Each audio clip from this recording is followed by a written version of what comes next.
We don't do that kind of stuff here. All right, we're live. Doing it live.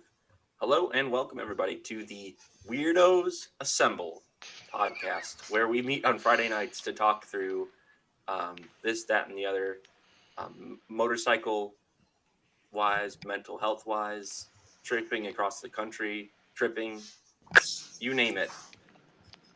So hopefully some of you are getting familiar with this group of folks. I am, of course, the Loose Juice, and if you didn't know that, then head on over to my channel, Loose Juice. Subscribe. And with that, I'm going to start the introduction section of this intro. So, Bleak, tell the audience a little bit about yourself.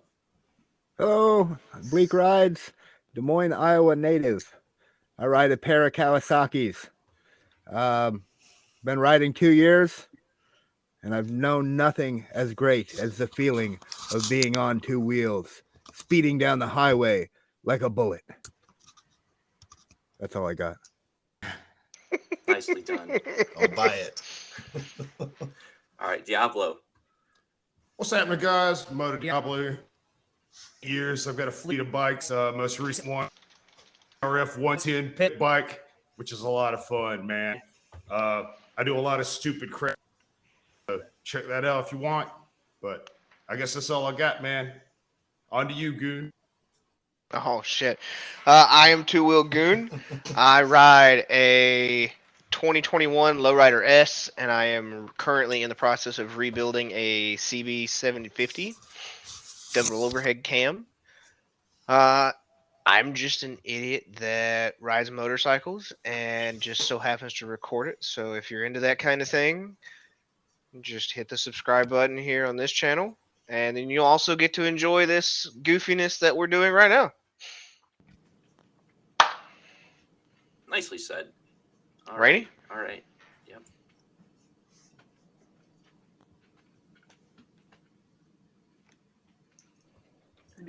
Well, hey everybody, I'm Rainy Rider.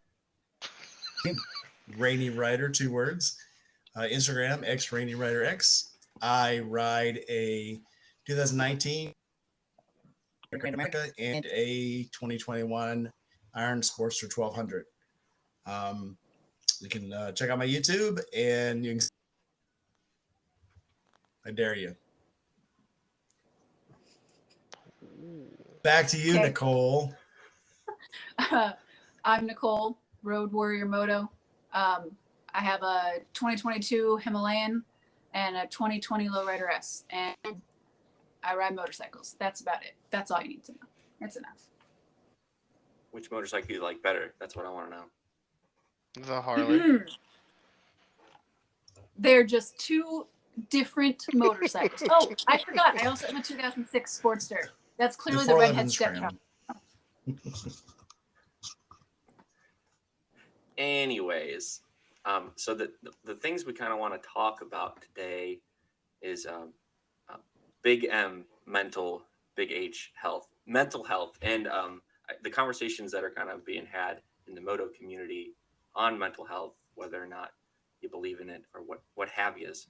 So got a couple ideas, but I know this is something we talked about recently was is going on a motorcycle ride, is that therapy to you? And if you feel like that, why, I guess would be kind of the first topic I think I'd want to work through, because you see that a lot. It's like, wind road therapy.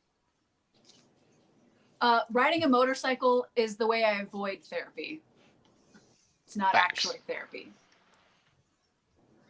Sorry, not sorry. Yeah, riding a motorcycle is how I get to and don't go. So, yeah, it's the motorcycle is your therapy because nothing else around you. It's not like being in a car where you can turn on the radio and let's talking to somebody. You've got a headset, you probably got a Bluetooth, but when you're in the motorcycle, it's just you and the road, and you have to give that motorcycle. It's not like being in a car and it does the rest. You've got to be very interactive with that motorcycle. You've got to motorcycle and guide it and nurture it and push it. And there is no feeling I don't think you can ever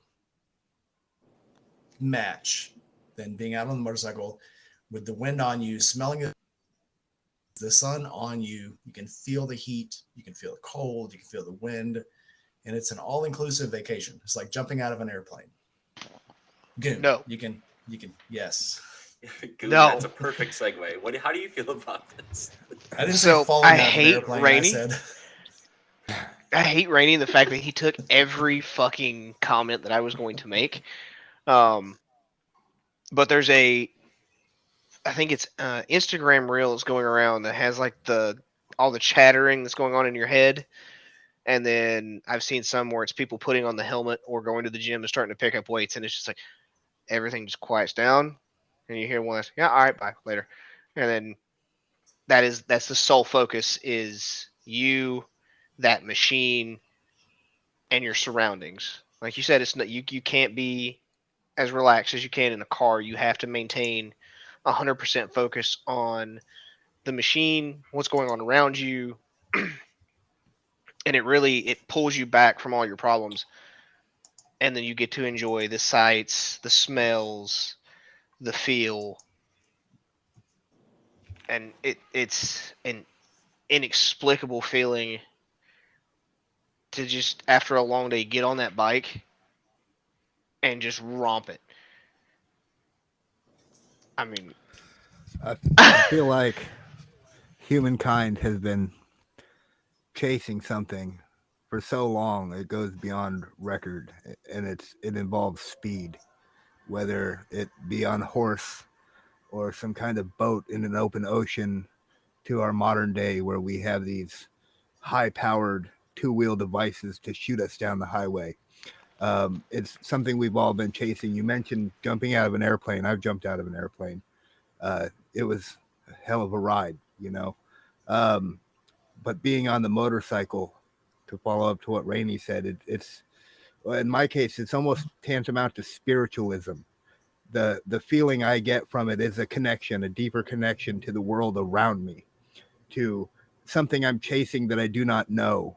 And for the instance that I'm romping on the throttle, and that moment when I'm really at that deepest point of connection, it all does wash away all the stuff behind me.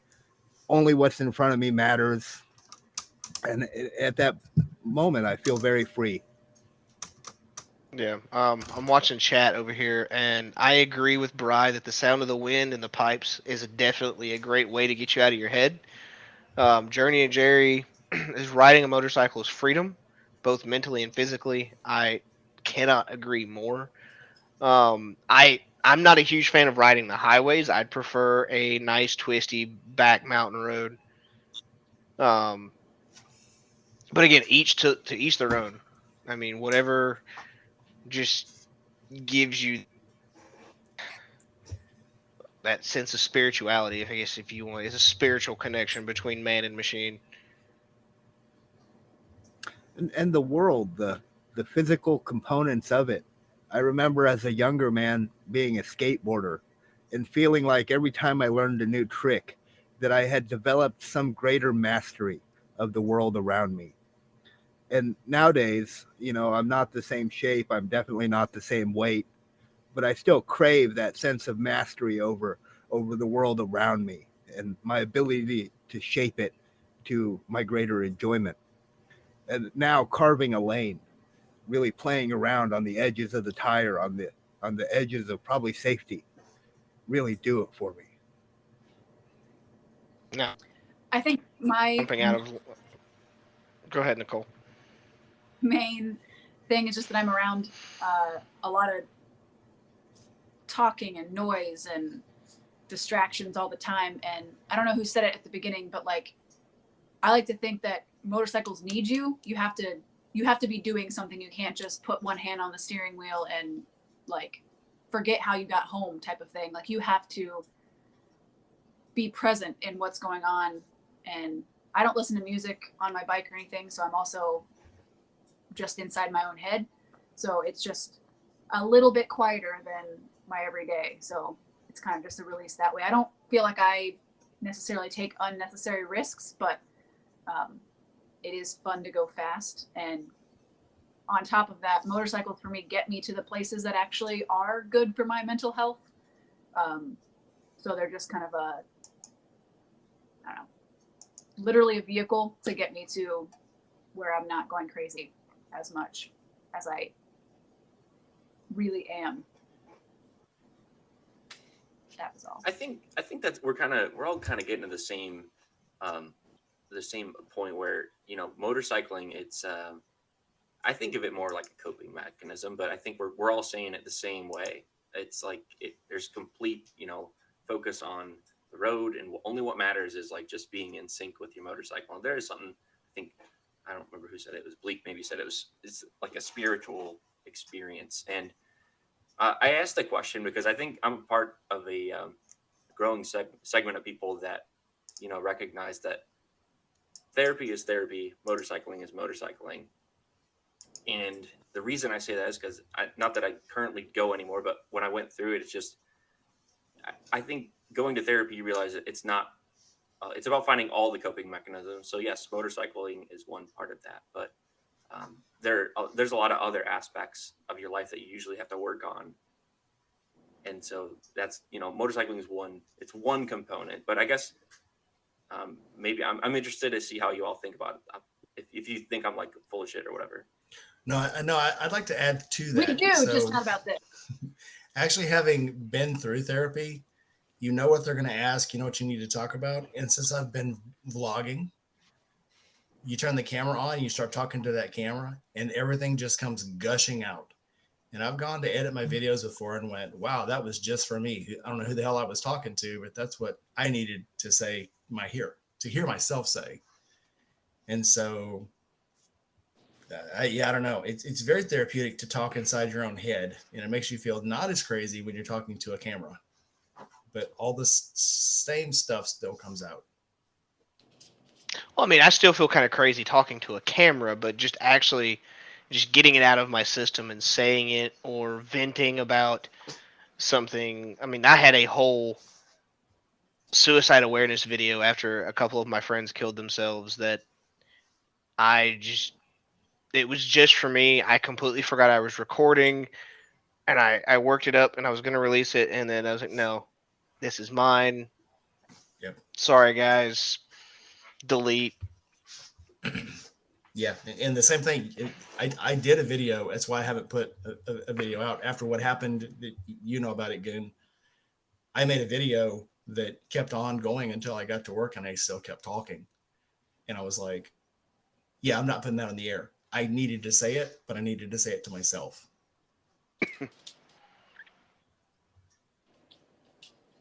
Charlie, you've been awful quiet, man. Yeah, what do you got to say over there? Charlie. No, I was checking out the live chat. He says that he feels like he's this kind of dude, kind of afraid of the world. He says when he gets on his bike and cracks his throttle open, danger, but he's not afraid anymore. That heavily, you know what I'm saying? It's like, I don't know, when you're on the open up, when you go wide open, like, it's like you're just saying, later, see demons, you know what I'm saying? You know, just for the soul, you know what I mean? Or like when you're shredding a series of corners in a tuxedo. You ride a TL1000 in a tuxedo. So I think we talked about it. That the bike you have is just is exact same the TL1000 race bike from the late 90s, early 2000s, but it's dressed up. So yeah, I can see when you get on that bike, you're just a different person. It lets you out. You're the same person but unleashed. Yeah, it's a really good time, you know, or like doing wheelies and shit. Hey, I mean, you may go down, but there's you know what I'm saying? It's pretty wild. It's will do you some good, you know. It's like you have to have your shit time for this. Yeah. Absolutely. It definitely makes you make sure your head's in the right place. It takes your head off of the things that don't matter and puts them on the things that do matter. Definitely. That's kind of what I was about to allude to. Is like I'll be the counterpoint of like, well, you're not gonna get into an accident in therapy. Like if something bad like that happened in a therapy session, that'd be pretty rare to say the least, as opposed to motorcycle accidents happen all the time. So now I'm not saying you can't motorcycle. I'm just saying there's not as much inherent risk of physical damage to your body just going to therapy. Oh, you've But never that been to a military therapist? Well, that risk Really? also is part of the catharsis of, as Rainey said, jumping out of an airplane, fast roping out of a helicopter, hanging under the helicopter at 300 feet, riding a motorcycle. I mean, there's thousands of things that we do that are inherently dangerous, but yet only a select few of those dangerous things actually give you that I feel better when you're done with them. I royally. No. I get that. I see that when you have to do something that takes all your attention, operating a mortar, firing a 40, when you have to put your mind on something else and that really is more important, it takes your mind out of all the little cubby holes that they don't need to be in. And if you can just get your mind out of those things and get your mind on something else, all of a sudden you realize there are the more important things, and those other small things just fade away. It's like they were never there. That reminds me of there was a documentary I remember. I don't know if we watched it in college or what. I took like a meditation and whatever, like kind of hippy dippy kind of class when I was in undergrad. But what was fuck? I lost my train of thought. What was I saying? Hippy dippy undergrads. Oh, there's a documentary on stress. So if you know like about the endocrinology system in a human, you've got like there's hormones that are affect your stress. So it was a documentary about nature and comparing it to like a human day to day, like what are our stressors, and those hormones are at a high enough level. It's like almost the same as like a cheetah attacking a prey. Like that prey is so terrified, it's got these hormone levels, but we're just on our phones and getting stressed out about work and not necessarily all the things that are most important, what we really need. Paul says, speaking of stress, show us Ranger. Facts. We have not yet got to see the dog. He was sleeping earlier and he's kind of just hanging out. Come here. Priorities. Right? Mental health. Dog. I'm gonna unplug my mic so I don't. Couldn't agree more. I had to let my dog out.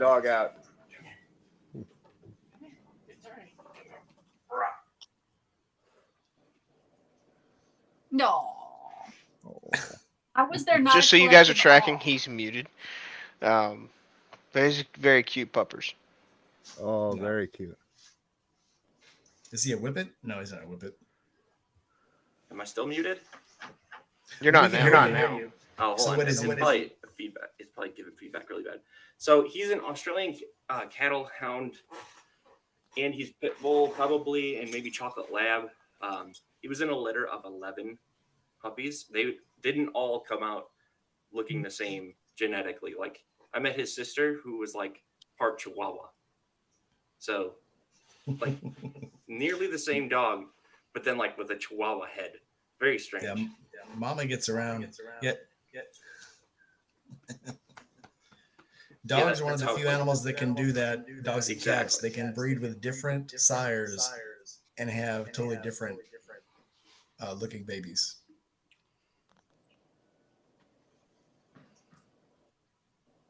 I feel like there should be a "that's what she said" joke there, but I'm not gonna push it. Yeah. Like Just one. Come on. And all the dogs in the room that I'm in right now are like, "What? What are we talking about? Bitches get around. Got it." My dog is getting older and she is struggling. She needs to go to the bathroom a lot. So I try to be as attentive as I can. And if I hear her by the back door saying, "Hey, let me out," I react to it. she was really stressing out a minute ago. I probably didn't hear it because of the headphones, but I, was doing my best. And now she's started a new tick where she is struggling to go up the back stairs to come back inside. And I literally have to go out into the yard and at times chase her to then pick her up and carry her back in. Her eyes are just glazed over, and it's very sad. We get to love our puppers while we have them, but they don't live forever. And No. as mine ages, to bring it full circle back to mental health, I'm certain there will be a time where I'm screaming to hop on the bike and suppress some things or put them behind me for a moment, because it'll be sad when we lose her. We've had her, I think, about 8 years now. It's like my pity. I've had him since he was 6 weeks old because the pound found like somebody dumped the litter in the middle of the highway in just a box. So That's when the horrifying. animal shelter picked him up, we came over, and he was the runt. He's a fairly good sized dog now, but that was 10 years ago. He was my wife's Christmas present for our first anniversary. Well, our first Christmas together. And he's just been the big brother to all three of my kids. He's very protective of them. You can't raise your voice at him or he'll jump between you and it's like you and I will have a discussion when he's not around.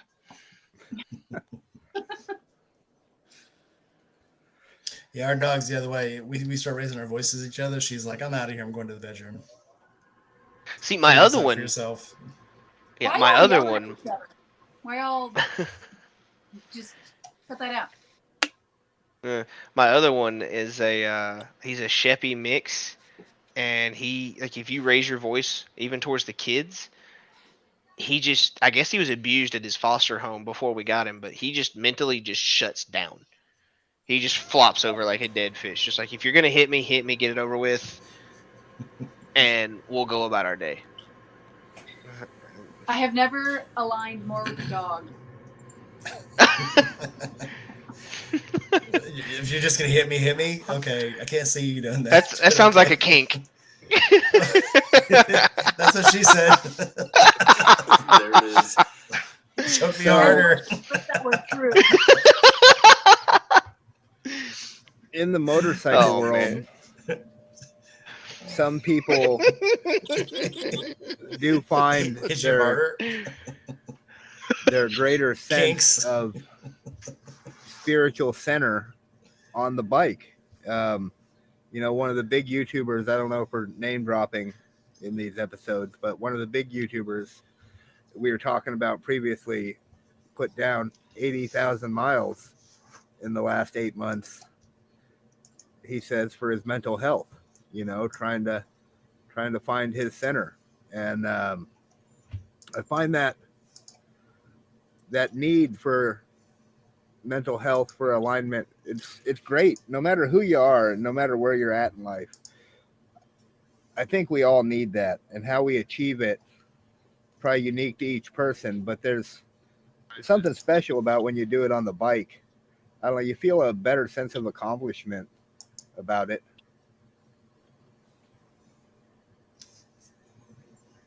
I Oh, 100% yeah. agree. Mm-hmm. I don't think this is any secret now, but of course I got fired from my job in September, and instead of whining about it, I was like, okay, well, I'm going places. So that's when we went to Tampa, went to Ohio, and I saw that crazy chick up there that owns a motorcycle shop. Went down to Baton Rouge, ran over to Texas, and I was like, I'm not going to say I'm mope about this. This is, I'm not in a place that's going to hurt me right now. So until I can get my life back in order, I'm gonna go take rides. And so I put between September and the Forgotten Angels camp out, I did 15,000 miles on the bike. Hell Okay, yeah. real quick. Hell yeah. Casey, my wife is far too vanilla for me to have a closet full of that. It'd be nice, but no. Oh, I'm not keeping up with the A closet full of vanilla? Neither am I. No. I wasn't My looking wife's at that, but now it makes sense. now Nicole, on the other hand, she's probably got that and collars. Nicole punches bums. What about me makes you think I'm sophisticated enough to have some sort of toy fetish? Yeah, she uses her fists. The whole hit me harder. Not Just in gonna that way. lay there and Juice. let you hit me. Down, Juice. I almost bit. Rainey will know that I'll just hit you first, and it'll be Yes. over a dog. So that all full circles this conversation. It's fine. Yeah, if she All looks away from you and starts getting mad, it's because she's about to turn around and pop you one. In your bum mouth. Oh, right in the kisser. That's if there's a cute dog involved. It was Otherwise, a very cute dog. Could not blame you. which I haven't And I seen will- since then. Oh, That's too bad.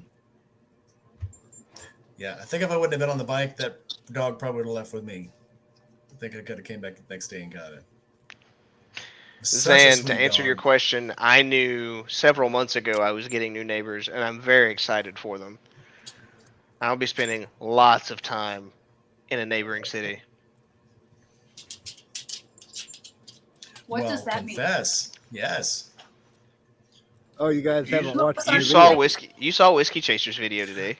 Oh, The yeah. announcement. I did not see They his finally put the video today. out.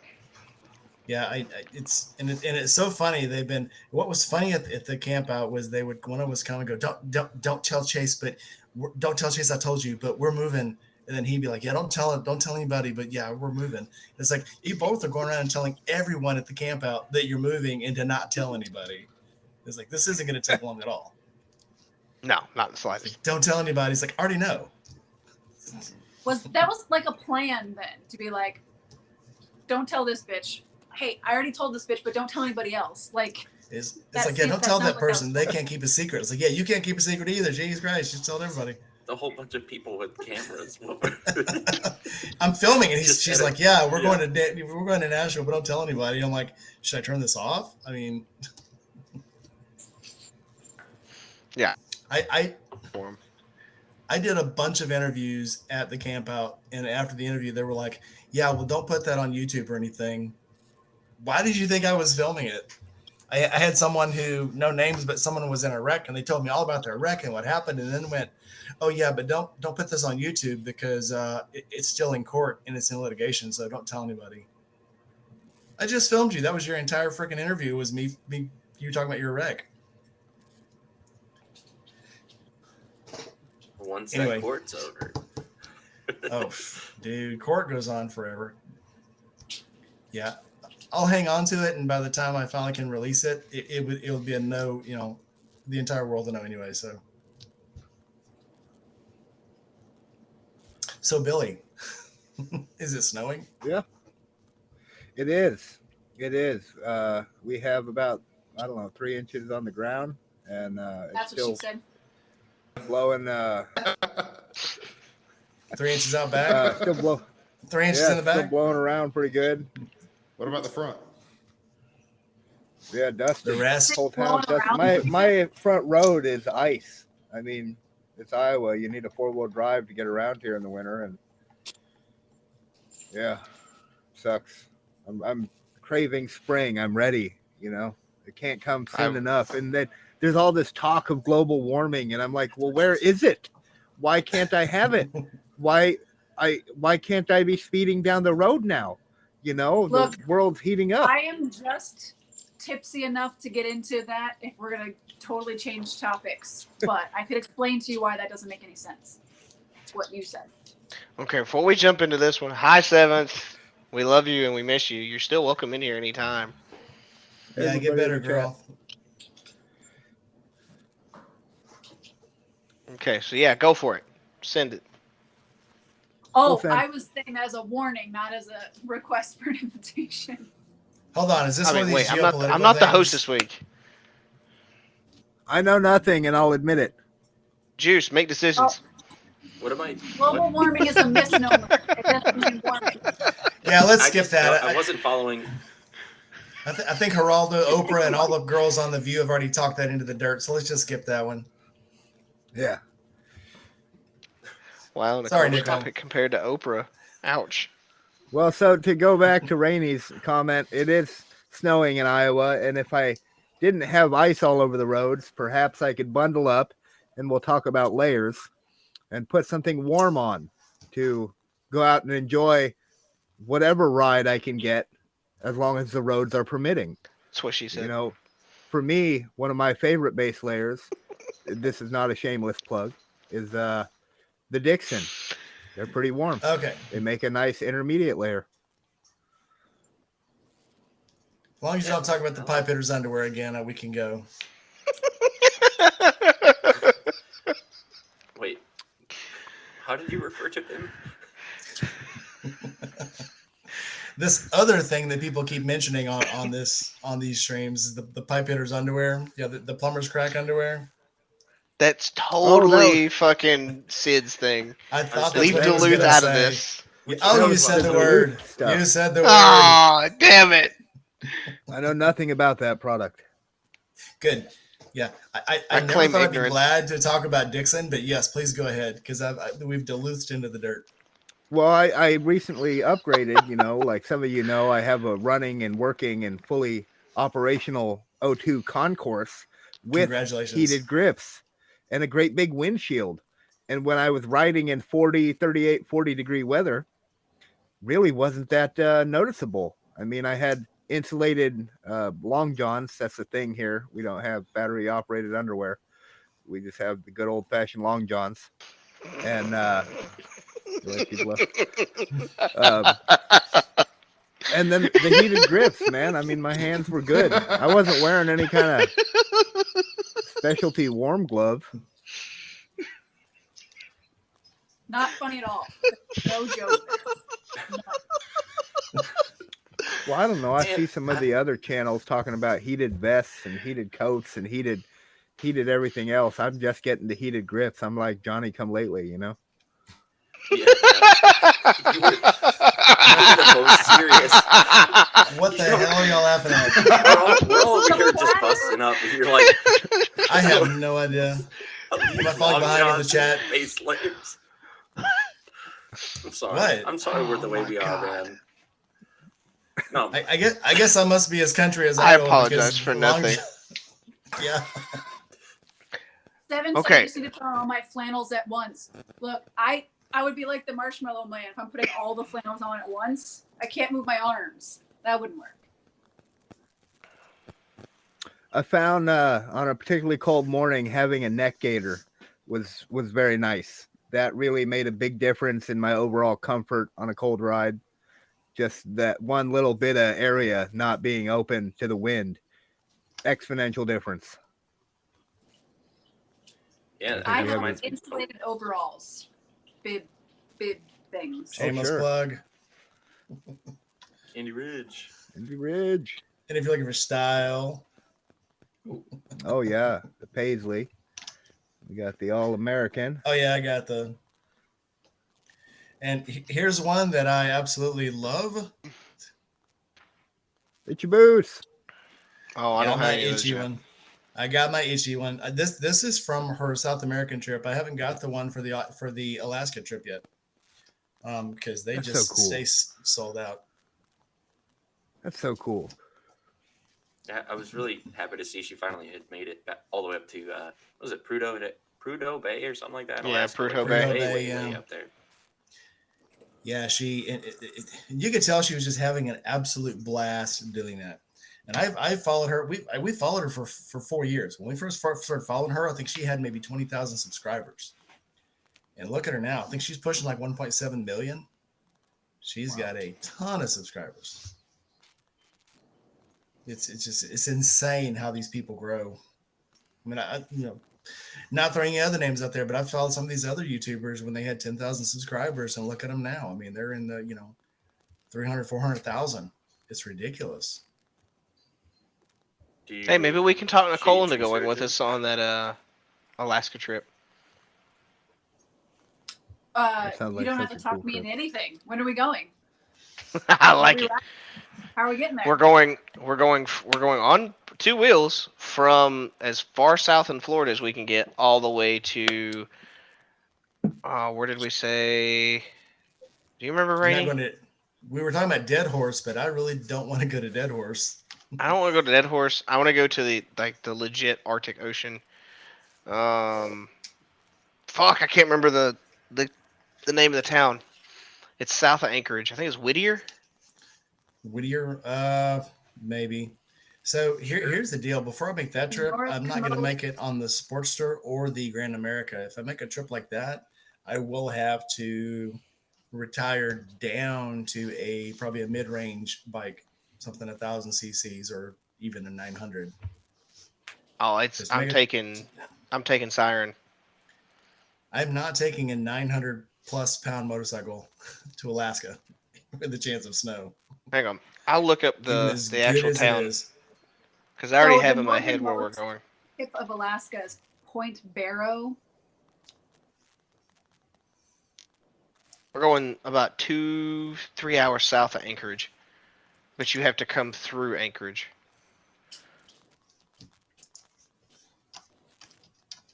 What am I looking for? That one.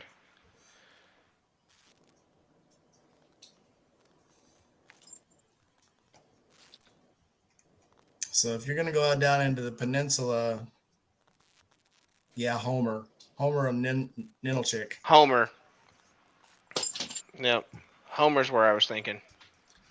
Yeah, that's Homer pretty or desolate Seward. out there. What kind of base layers would you guys need to prepare for a trip like that?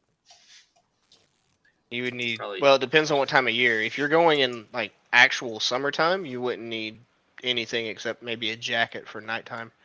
Because Alaska in the summer is still in the 60s, sometimes 70s. When I was up there, we actually had days that we were in the 80s and 90s. It was one of the hottest Yeah. summers Alaska had on record. Thin layering, definitely you would have to. So what I do, I get these from Kohl's. These are made by Crofts and Barrows. So they're basically they're not mock turtleneck. They're small turtleneck, long sleeve tees with the heavy cuff and heavy collar. So that one keeps the mosquitoes out, keeps anything from going down in your shirt. Which, if you've ever been in a country where there's lots of mosquitoes, they will crawl anywhere. It's not the flying ones where they land; they will start crawling once they get on you. So same thing, even when it warms up. Same thing with your thermal layers. So your bottoms, heavy cuff on the bottom, and then a high waist. These are dual folds. This is what I wear for winter and for medium weather when the wind's going to be bad. So definitely, if we're going to go to Alaska, you need something with very heavy cuffs on the sleeves and on the ankles. Because shit crawls. Yep. You've never seen so many bugs. I think you said you've been to Alaska before, right, Goon? I lived there for 3 years. I have never seen so many bugs. That's why they call them mosquito hawks and not And mosquitoes. they're angry. So, Like literally, you know, see a mosquito flying at you, you think it's a fucking pterodactyl. being a newer rider, I haven't had all these experiences that you guys have gotten to endure or enjoy. But I did have an experience with a bug. I set my helmet down while at a park, and a little sweat bee, a little green bee, climbed inside my helmet. And as I got on the bike, was driving back down the road, that thing stung me. And I didn't know what it was. I didn't know it was a bee at the time. I didn't find that out till I had finally pulled over and pulled my helmet off. At first, I thought it was a spider.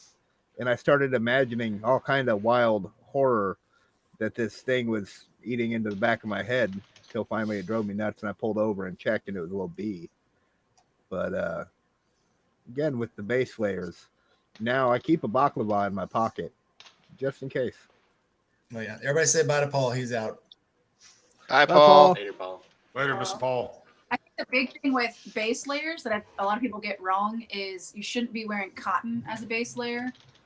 It's going to be warm until you sweat, and then particularly on a motorcycle when the wind is blowing, that's going to literally just zap all of your heat from your body. It's built-in air conditioning. So merino wool or synthetic fabric for a base layer. Yeah, merino wool also has antibacterial like properties too. So you don't have to wash your skivvies that often. Yeah, you just turn it inside out. It's fine. you'll be fine.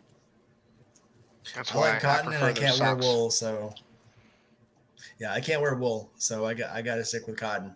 Now I can also do the ninja pajamas, the silky ninja pajamas. But yeah, I just can't do wool. Well, you can I do a would- synthetic fabric. It shouldn't be. I wouldn't have 100% made a cotton. good Irish farmer. Speaking of base layers, so I come from this with more of a question. I see people put like big Sherpa covers on their bike seats, or do people wear like bicycle shorts, padded shorts when they're doing long rides? So that I've Sherpa layer seen- is so you don't get swamp ass. Yeah, It's actually to create airflow between your junk and your seat. yeah, highly encouraged. I know. Yes, I love mine to death. So Sydney has one. She's not here, but yes, we see eye to eye on this. I've got one on both of my motorcycles. I've got mine are from Alaska Leather, and they are fantastic. The first time I saw somebody with it, I thought those look ridiculous. I can't believe people actually do that. Then I saw a couple of people at the camp out in March with them, and I was like, okay, cool, I'll get one. And then I got one. And you talk about a big turning point. I wear it year round. I have it on there. In the winter, it keeps you warm enough. In the summer, it keeps you cool enough. It's like magic. Sheep knows So what's going on. On our Alaska trip, you could stop up there and have it made in front of you. Because I know could make exactly my where they own. make them. Highly encouraged. Because The that's what- Alaska. I've looked at a bunch of them. The Alaska Leather ones are they're very, very high quality, but they're not expensive. I've seen other ones that are, both of mine cost, I think my big one for the big bike cost $110. For the Harley, I think that one was like $50. But I've seen them like $300 or $400, sometimes even more, and I just can't see how they could cost more than what I paid for them. Styling, I guess. I don't know. One of us A owns a label? motorcycle shop. Maybe she can tell us. Oh, you're paying for a name brand. I mean, there could be some craftsmanship involved in that, but I don't use them. But I have friends who got like $30 ones that are just synthetic and from, I don't know, Hobby Lobby or something like that. So you don't have to get something super fancy. Just some fake fur for your undercarriage. Something to tickle your taint, if you will. Some fake fur for your real fur. Very good. Somebody sponsor us, please. Brought to you by Alaska Leather. I'd like that. Put some fur on your fur. I don't want to get sponsored by them ball shaver guys. Oh, I think we've already talked about this. Yeah, that's Oh, the we fucking we blender. already hit that. Ball yeah. blender. Yeah, let's drive that one into the dirt. No. Introducing the Ball Blender 5.0. Oh God. 5.2 and a half. Less It likely will to lose a divide. red. Only less likely, not guaranteed not to. Oh. Charlie, you're saying Yeah, I know. You've been the quietest one out of all of us tonight. What the fuck, bro? nice shirt, Charlie. Oh yeah. Came in yesterday, man. Pretty psyched about it. Yeah, I can't believe he was talking about people were complaining and wanted their money back because it was delayed. Yeah. It was I'm like, yeah, and I told him, I was like, you gotta be kidding me. I was like, this is so it has Shay and Shade Tree on it, was designed by Kirby, and was printed out by Lee. You can't get better than that. I would wait 2 or 3 months for that. That's right. I mean, the thing's awesome, man. It's to to commemorate trip they both took. Yeah. You don't want your money back. The sad on thing that? is, yeah, I thought I ordered one and I didn't. So I'm a little sunk about that. So when he was asking about reorders, I said, yes, please do a reorder. So Zan, we never once in the history of this shenanigan that we have going on said we were a family show. In no way, shape, form, or fashion. From like minute one, you should have known all bets were off.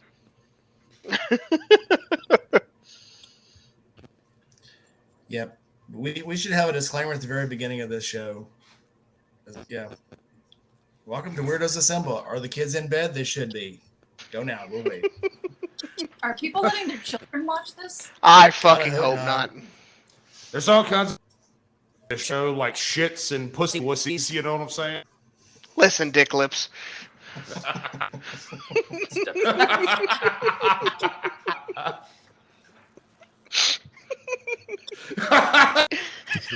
Have we entered the abstract cursing portion?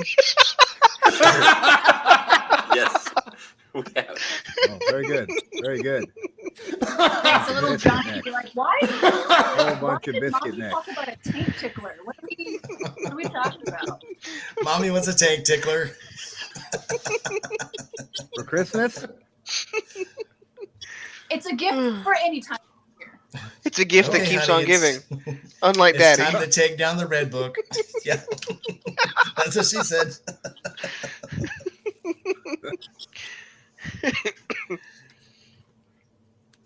Oh man.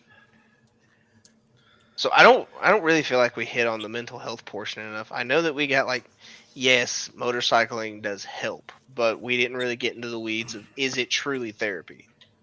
Yeah, Yes. I mean, I think I paid think enough we for got my everybody's motorcycle. It opinions. better be therapy. I I don't mean, think it's a what coping is- mechanism. What is It's a- therapy? I think it's a coping mechanism and it is a form of therapy. But I think if the motorcycle doesn't cut it for you and is not solving your problems, you definitely needed to find advanced therapy. I would hate to be the person that says if you've got a motorcycle and you ride it enough, you should be good. Sure. Because obviously we've all been in this community a very long time. It's not enough sometimes. Right.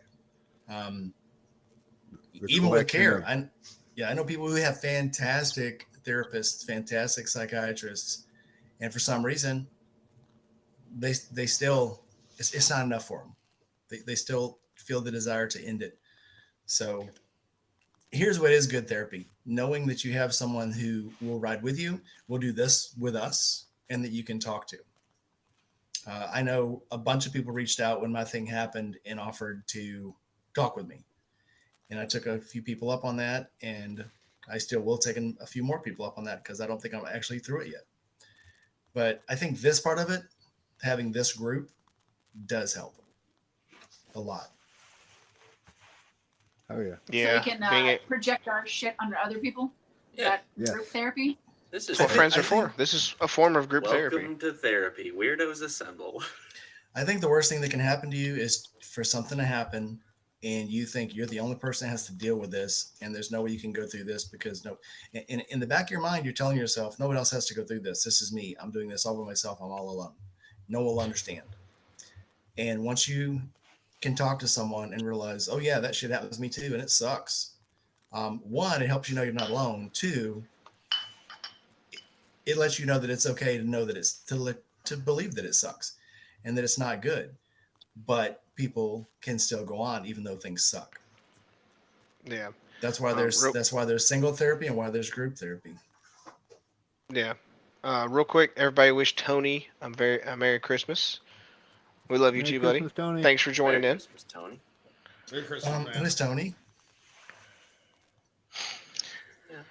Who is Tony? I don't know who Tony is.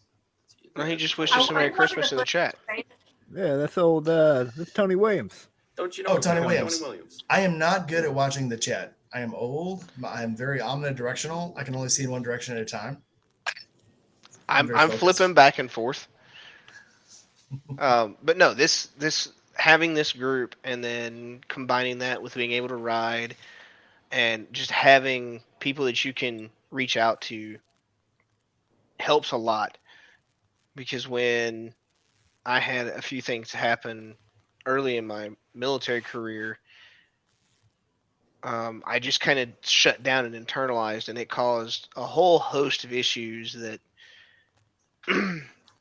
there's times that I still have issues with it. But being able to have like you guys, I have friends that haven't decided to join the Weirdos yet, but I still talk to them to the camp out and I text them, and we literally have conversations where we'll sit there and we'll cry at each other because it's just us letting everything out. And then we'll go ride and repeat if need be. Absolutely. And I Maybe think I'm the weird another- one here. I would I want to call out something that Journey and Jerry put in the YouTube. Yeah, He said definitely. he's one of those that's always afraid of being ridiculed for talking about mental health issues. So I think Yeah, that's and why I wanted to have this as a topic today, and is because we need. I don't know. We got to be a part of that. Like if we just talk about it, then it eventually over time, more and more people get on the bandwagon. Yeah, and there's and being able to talk about it and know that someone still accepts you, that's a big thing. Mm-hmm. If I can, it is so hard to talk to somebody about anything, whether it's something that happened to you, something that you believe, something, whatever. Once you talk about it and somebody says, oh yeah, me too, and I still accept you for it. They don't have to verbally say, yes, I still accept you for it. All they have to do is still be there for you. And that's a huge thing. yeah.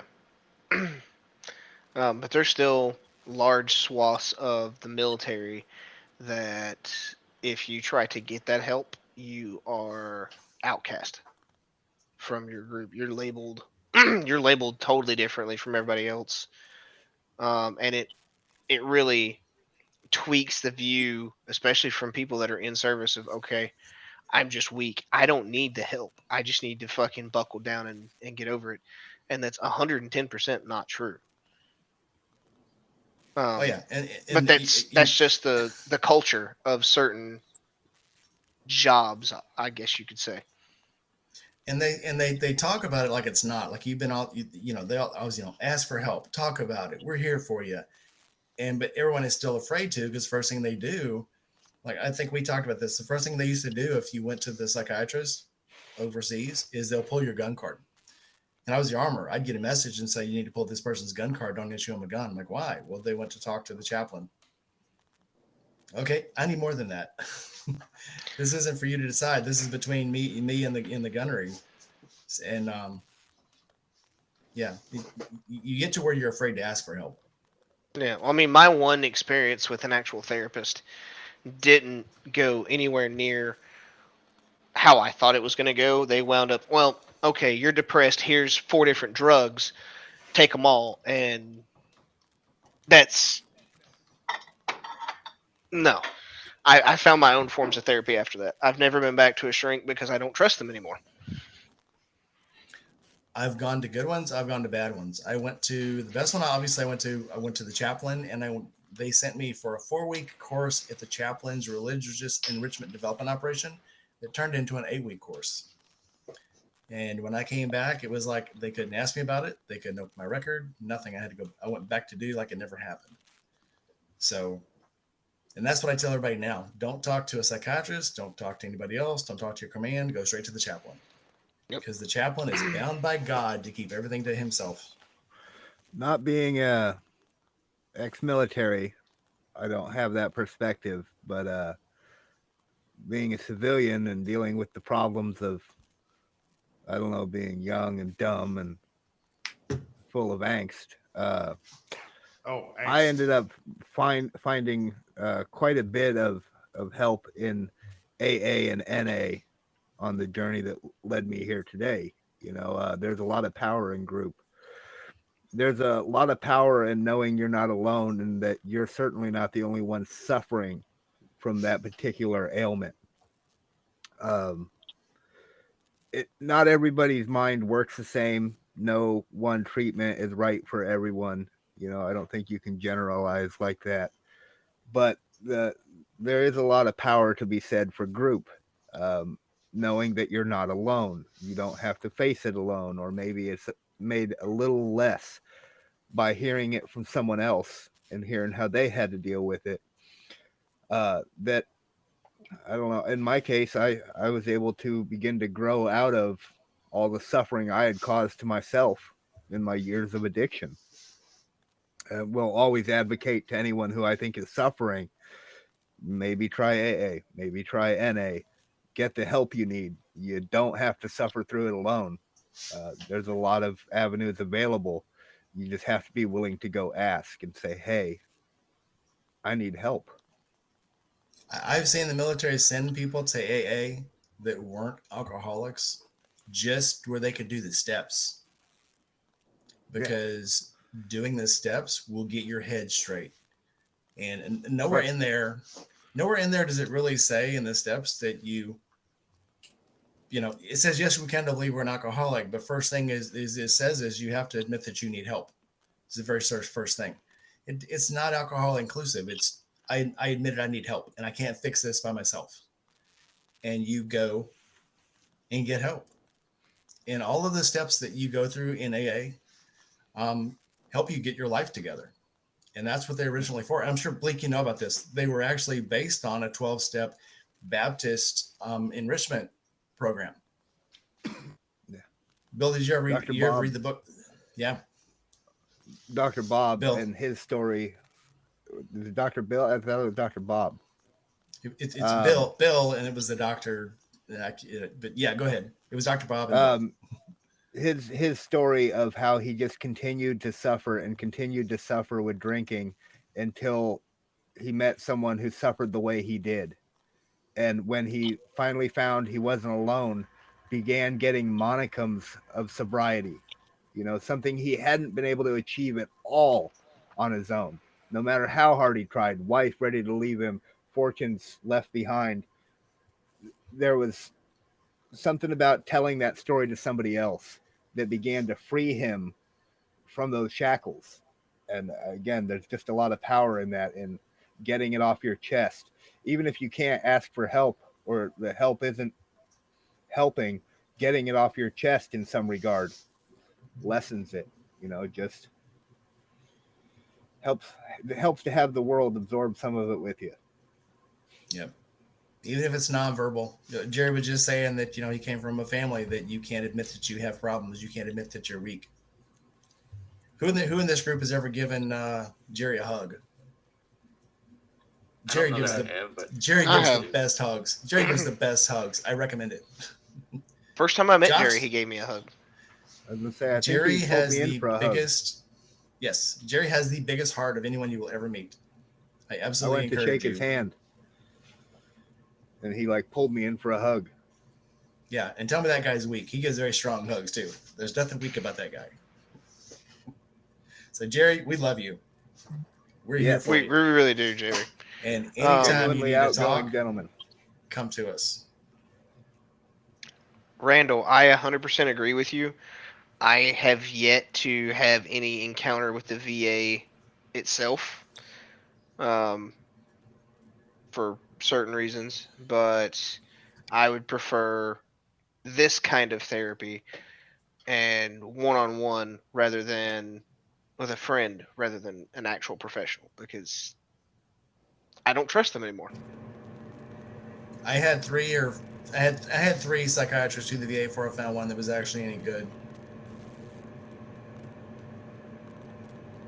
I think that's a real, hearing people say that is a real deterrent for a lot of people who are like, I don't know if I can make it through having to change therapists in the first place, let alone once you find the right therapist and then you have to go through the actual therapy. Like the struggle of finding the right one is just enough to be like, nah, I don't even make a doctor's appointment for a dentist appointment. I'm not doing therapy. So that you're going to know immediately. As soon as that therapist starts talking, you're going to know whether that's someone you can talk to or not. Look at it like driving a car. You're test driving a car. The first one you try on, if you get in, it doesn't feel right, get out. If you get into another one, it doesn't feel right, get out. If you get into it, oh, this is comfy. I like the way this feels. My butt feels good. Start it up, take it for a drive. Sort of. Sort of, yeah. I think that was that's what she said moment. I mean, coming. It's coming. You could equate that to motorcycles too. Yeah, everything in life, don't give up on something because the first time you tried it, you didn't like it. And I'll equate that to my real mother's cooking. She could not cook. So for the longest time, I wouldn't eat oatmeal, didn't like gravy, wouldn't eat mashed potatoes, and never ate macaroni and cheese because she did not know how to cook. And when I got older in life, somebody cooked for me that actually knew how to cook. And I was like, this shit is actually pretty good. Why did I hate this my whole life? Well, because the first time I tried it, it was horrible. You've got to try things more than once. I will try professional when I'm actually out of my current job. And that's what I did. I did it when I didn't think I could be. I did it when they couldn't do anything else to me. when I knew that no repercussions could come back on me, is when I finally went ahead and did it. And again, it took me to the third one to find one that I could actually talk to, that I trusted.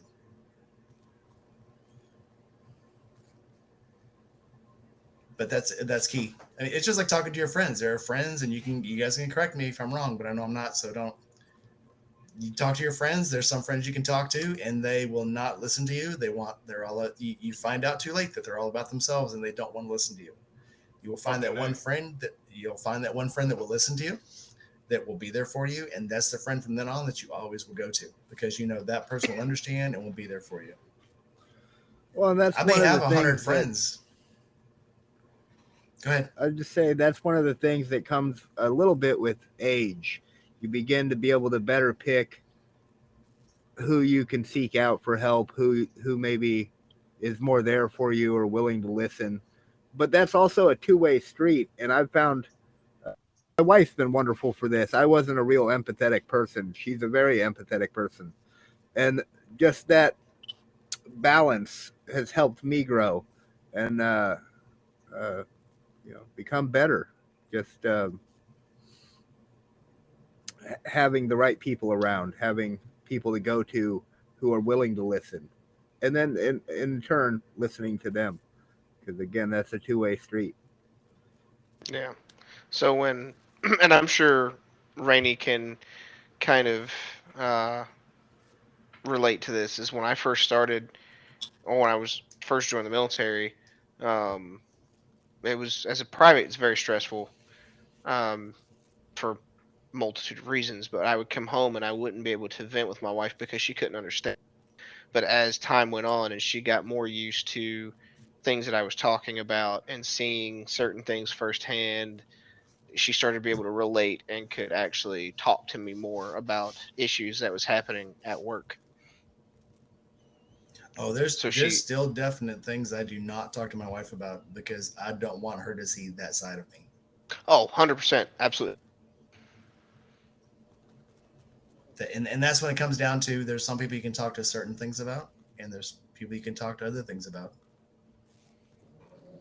That's why it's good to keep in touch with the military friends when you get out, or to find new military friends, Zach, because sometimes only certain people are going to understand the things you've had to go through. I think I told you this story. When we were coming back from one of our last deployments, we all had to do our decompression, and we had to talk to a group psychiatrist. And he comes in and he's like, you got to talk, gauge the things you talk about. He's like, because the guy's like, well, I want to go home. I want to tell my wife. And he goes, okay. He goes, well, tell me the funniest thing that happened to you while you were there.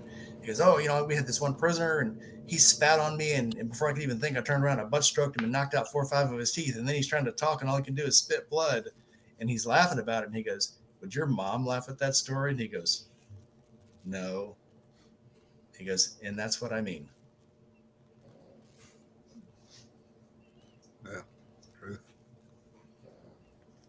You've got to gauge your conversation to your audience, which I probably just didn't do. Sorry, Nicole, but don't you got to talk to the right people. You want someone who's going to be positive, if that's sort of what you're going after. If you're feeling real negative, find somebody who's always cheery and see if they can help lift you up. And again, find that balance, because if you start talking to the wrong person, they're going to drag you right down. If you get two negatively charged people, they'll go right down. Yeah, you've definitely got to find the right audience for the things that you want to say, that you need to get out. And sometimes it's finding your polar opposite, and sometimes it's finding your same charge. Yeah. I think sometimes it has to do with not even so much would they understand where you're coming from or have the same shared experience, but also are they in a place where they can take it? Even if they can't necessarily understand or reciprocate the energy, do they have the energy to receive it from you? If all you need to do is vent, or if all you need to do is get it out to be cathartic for you, you need to make sure that the other person is able to receive it in a way that isn't going to destroy them. Like in your military example, if you had someone who was really triggered by hearing certain kinds of stories, they are not the one you should go to for that story, regardless of whether they can understand where you're coming from or whether they have a shared experience with that. Is, would that be damaging to that person to relive that thing that maybe they're working on, or that they have PTSD about hearing a story about some guy getting his teeth knocked out? It's not about whether they can empathize with you or not, sometimes as well. So who you use as a therapist isn't just shared experience. Sometimes it's someone who has no idea what you're talking about. In my personal experience with, for example, my growing up, it's easy for me to talk about it. It creeps the other person out. Usually the other person's just like, I'm going to need you to stop robotically and emotionlessly saying this thing, because it makes them upset. So Yeah, you have to and that's a that good point. Yeah, it's just like you said. Sometimes you don't want to talk about to your other siblings about things that happened in your family, because they're going to look at it like it was totally normal. What are you talking about? That's normal. That's how it's supposed to be. It's one or the other. It's either they're going to be like, I have no idea, I can't relate, or yeah, I was there too, I experienced that thing, I need to not think about it ever again, and I need you to not use me as your therapist. So that kind of harkens on harpens. I'm just gonna pretend I didn't even try to say an H word there. So at work we talk about psychological safety, and I think a lot of what we're talking about here speaks to that. It's like you learn how to be a better communicator, and how to receive and give off information that's maybe in a more direct, assertive way than most people are used to. So I think that's one of the things that a professional therapist is good at, is that they toe a line between, they technically know where you're coming from on a factual basis. They have studied things that have happened in people's lives. They know about PTSD. They know about emotional abuse. They know about all these things that might be bringing them, whether they know the story or not, but they also are detached enough from it to mostly not be affected by it. So they're able to be, I can empathize with you, I can sympathize with you, whichever one of those is the one that doesn't affect the person. But then they can also offer actual help rather than just being someone you vent to. But that might be a window into just crumpling onto the floor as a puddle of human emotion. So it's scary. Or they might be a dick, and then you're just like, well, gotta find a new therapist. So yeah, I would rather have empathy than sympathy. I'd rather have none of it. I'd rather just have a blank response and just be like, yep, okay, here are the things you should do. I don't want to affect someone else with my shit. I think, and again, this is each different trauma probably needs a different kind of response. But for certain things, and the things I guess are in my head right now that I'm thinking about, I need someone to talk to who has gone through those things, that can understand what I'm going through, and kind of assure me, yeah, those things happened. They're not quite normal, but you're going to live through them because I did. And talking about, things that happened overseas or things that happened in the zone, you can't talk to some banker on Fifth Avenue about those things who went to Harvard and had a perfect life and his mom and dad bought his first car, because he will not understand those things. Right. So as I was getting clean and I was going to NA, I met a lot of people who glorified their time using drugs. That did not help, in my opinion, in my eyes. I actually switched to AA because the people I met in AA knew a level of suffering that I could relate to, but they also didn't glorify it. These were people who had lost family members, lost careers, lost livelihoods, and just couldn't stop drinking, and had known suffering, and I could relate with. And those were the people I had to find that, again, I could find that catharsis with, as I got my greater emotions off my chest and began the process of healing. And in that process, for me, it's not like the PTSD you military members faced. I had the world's my oyster. Every time I turned on the TV, somebody was using drugs. Somebody was getting hammered and glorifying a lifestyle that I really struggled with. Uh, so everywhere I turned, I would see it. And one of the big, I guess, moments of growth for me was realizing that all those choices I had made no longer defined me. That's not who I was.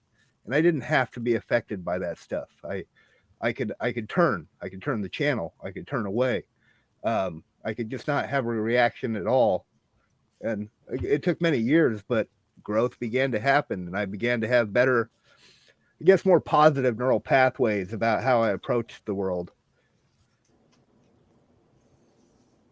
That is what so General Mattis would call that not PTSD but PTSG, post traumatic stress growth. The trauma actually teaches you something and you can learn from it and grow from it. It doesn't just weigh you down and stress you.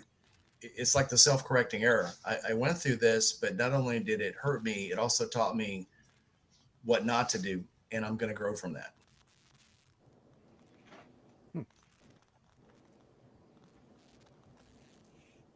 So pretty much, I think what we've covered is there is no one thing you can do for your mental health.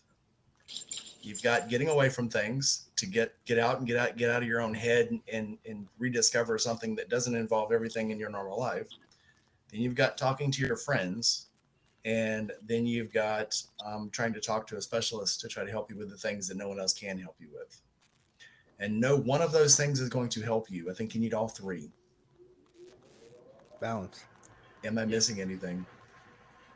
I think that the only thing to add, if you are at a point where you need, or you feel like you should be at those specialist services, or like just even talking to a psychologist, and then still running some of your mental health medications through like a primary care, that's fine. Not everybody needs to go to a psychiatrist. I think that's a common misconception. But yeah, having those conversations and then understanding that however you feel about the medications for behavioral health needs, they were designed for a reason, and a lot of the times it's a chemical imbalance. So you could try a million different other things, but until you address this chemical imbalance in your body,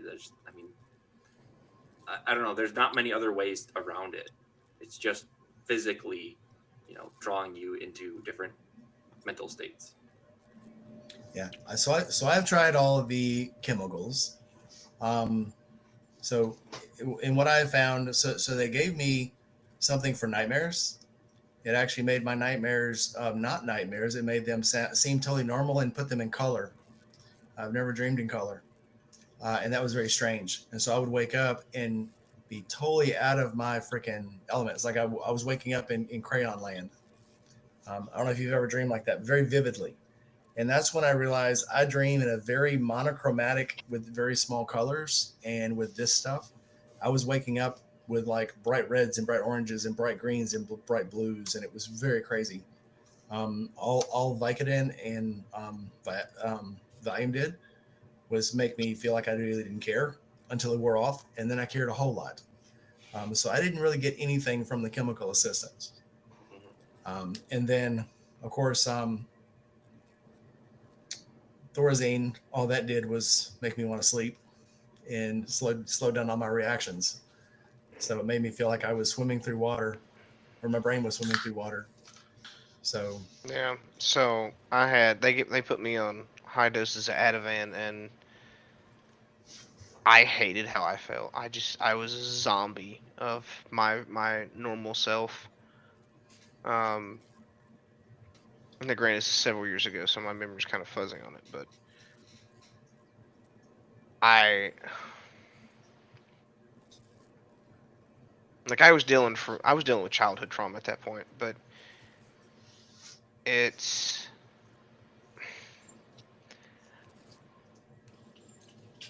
I can't figure out how to put it in words. but I get it. I loosely get it. Yeah, the drugs that they put you on in the military are meant to basically wipe out all of your caring. They're not meant to really heal you in any way. It's just to make you not care. Yeah, but the problem was it slowed everything down. So not only did I not give a fuck, I would just stand there essentially drooling when somebody was telling me anything. So it just did zero. It did fuck all.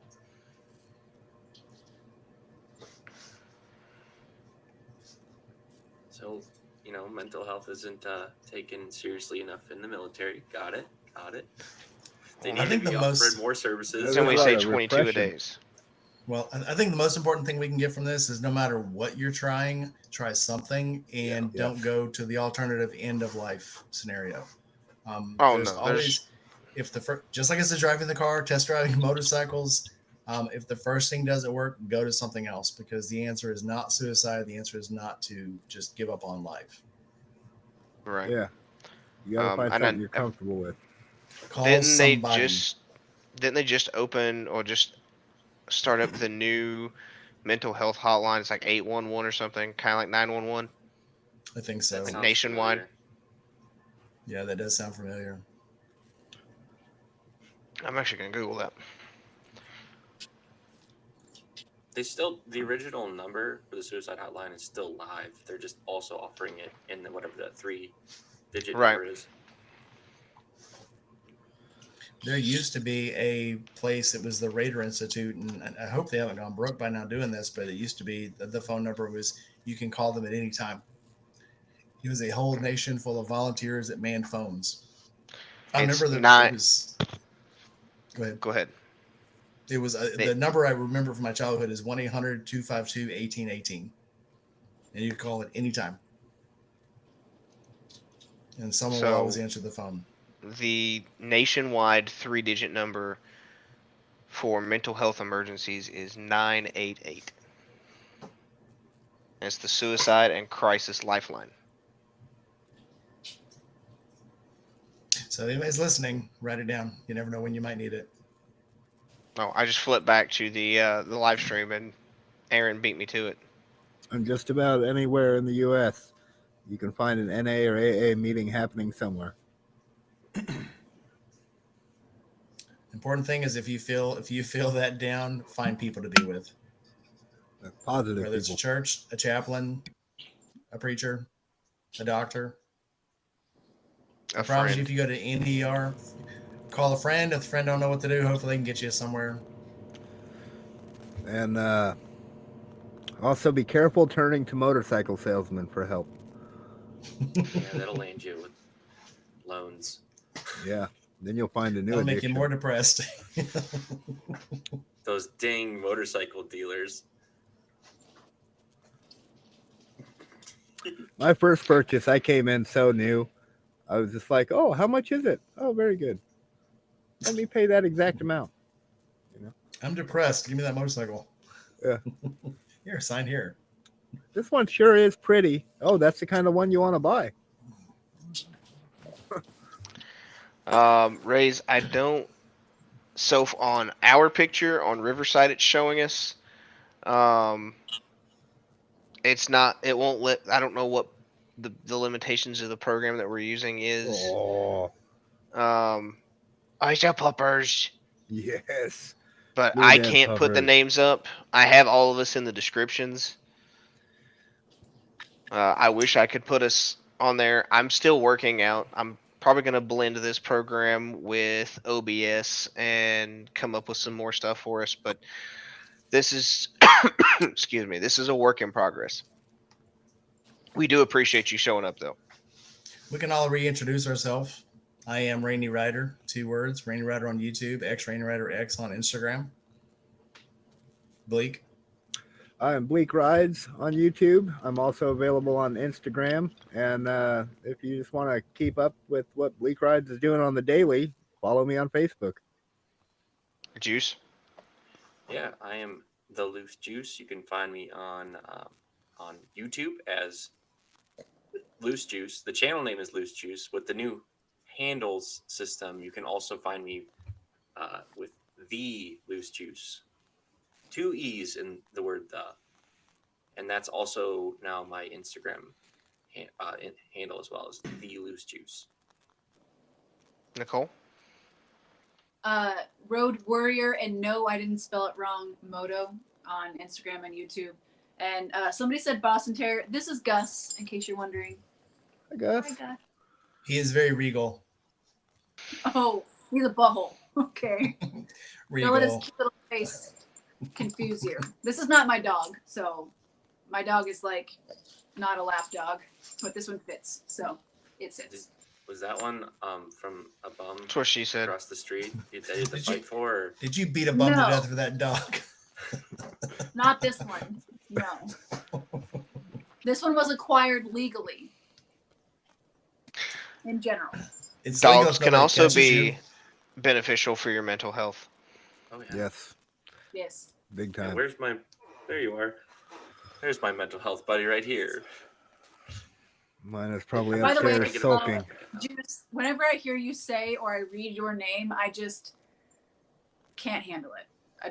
I'll let you decide which direction it goes, but just say loose juice in your head a bunch. No, Yeah. I go by Juice. The channel name has to be Loose Juice. That name just seems like there should be a Kleenex involved. Yeah. For me, what it Contain always it. triggers, what it always evokes is I watch a ton of comedy. I love comedy. And Daniel Tosh did a segment on his show where he was pretending to like shoot up Gatorade, and he's falling backwards and says the juice is loose, man. And I don't know why. The first time I heard your name, I was like, oh, loose juice. The juice is loose, man. Kind of like that, yeah. Okay, and our final member of tonight's live stream, Charlie.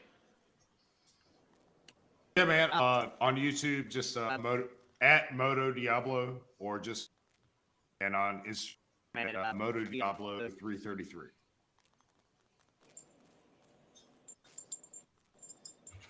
Yeah, Zan's like, what about the dude in the bottom right? I'm like, we're What getting guy? there. That quiet guy? What? we get Weirdo. you guys that have been here a few times. You know that shit. We get off on tangents and we have to reel each other back in. Who's had a chance to go riding? Anyone? I went last week ish. I've been riding to work until it started getting in the 30s, and it's literally rained every day for the last 2 weeks. I rode 2 of those days, and it wasn't too bad. But then it started getting back down into the 30s again, and I said, I can wait. I don't mind riding when it's wet. I don't mind riding when it's cold, but I do not like riding when it's below 40 and raining. Nicole. Yesterday in the morning we had 50s for riding, and then it was like 20 at night. But we did quite a few test rides today, so I'm actually pretty proud of the people that came in that are just, fuck it, I'm just gonna put on some warm gloves. But I think I saw one snowflake today. Just one. And it's not looking good. Roads are shut down. Oh, I was gonna say, did you bump into Aaron? No. He doesn't come see me anymore. Come on, you gotta hit the drums with the rim shot. Come on, man. Oh, Yeah, because we he's a were snowflake. Got it. I'm a little bit thick-headed and slow. I'm fast. I'm wicked fast. Nah, I'm dumb. Don't let Aaron try to convince you or anybody try to convince you. I'm actually super dumb. So I don't believe that for a second. She's super dumb, but she hits hard. So don't that mention is it. such a compliment. You really know how to compliment not a lady, so a girl. I wish you guys could have seen how far that bum flew when she hit him. It was very impressive. Allegedly. Allegedly. Mike, you're gonna get me like post facto arrested or something. I would never. Well, then zip your We lip. got Aaron. Aaron's joining right now. I got it on video. You tell me not to talk We about it now? invoked Aaron. Aaron's been in the chat. No, like Oh, he's you're coming on on now. vacation. No, he's trying to jump in. Aaron, you trying to run away? He wants to defend his honor. Come on, Aaron. I'm waiting for the screen to pop up. Hey, Tony. Hey, Tony. Interesting story. I think I said this before, but Tony is the first on in the March Forgotten Angels on his bike. It's the first one I put on at the camp out. wow. Oh, He gave up. Oh, what the hell? Come back. Aaron failed us again. I think we talked about this a couple of streams ago, but Chicago is the first place that I ever lived, only place I've ever lived, that actually would restrict motorcycles in the winter. So Alaska does the same thing between October 1 and April 1. Statewide ban. Chicago. I don't think Chicago had an actual date. They would say motorcycles are banned. If there was a snowstorm What? coming in, yep, motorcycles would be banned on the road when there was snow on the road. Wow. Unlucky for them, my favorite part of riding motorcycles is crime. So That's It's right. also the only place I ever lived. It's also the only place I ever lived that had chain times. Just put some knobby tires on it and just fuck all. Why? How? Well, we lived out in we lived in Grays Lake and Fox Lake area in Illinois, so you could get out into the back country, the back channels, and you could ride the bikes. You could not get on the highway with them. We have lake riding here where you put like screws in your tires and ride on the ice. Yeah, they had there where they would push cars out on the ice and then take a pool of when it would fall through the lake, the Yeah. ice and sink to the bottom of the lake. Hold on. People actually put screws in their tires and ride on the lake? yeah, studded Oh, yeah. tires is a thing. I've Is never that seen Aaron that. saying that? I've posted videos of that on my Because Facebook. it's out by you. It's at Buckeye Lake. It's glorious. I've never seen it. I'm gonna have Was to. it Mark Marquez has a video where he races down a mountain with snow tires on like a Ducati. I think I know what you're talking about, but Oh, it's amazing. He just races down it. ice Who is racing No, is Who ice is oval it? racing is a thing too for motorcycles. I bet that Who's Scram talking? 411 would take. Tony Williams? Yeah. That's Tony Williams. I just met him. We're good friends now. Welcome, Tony. We're good friends Big now. Tony. I don't know where you were. Yeah, Big Tony. The reason I asked is because they said Central Ohio and it's snowing here. When I got home, it was not snowing. So if it's snowing right now, I'm gonna be pissed. It was snowing out here by me. Not heavy, but light snowflakes from about. It's all your fault then. 3 You're not to Central 7. Ohio. Casey makes a good point. like It's not a 20 crime minutes unless you each get view. caught. Yeah, if Good no one facts. sees it. True. If you're not caught, it's just alleged. Exactly. Yeah. And Like allegedly punching a bum. Fond memories. Allegedly. Shade Tree hasn't taught me anything. It's that those rules were for someone else. That's how I live my life. Of course. Yes. Yes. Who said that? Kick him off the chat. Hey, it's me. I Mm. said that. Well, bye, Charlie. So right here, while we're all here, let's just set this up for now. The next Forgotten Angels, we're all going to breakfast together at the Scrambled Egg. Yes. Absolutely. And Nicole will be there. When Nicole is that will again? be there. So the next Forgotten Angels camp out is March 17th through the 19th. 16th and 19th. So they added a day.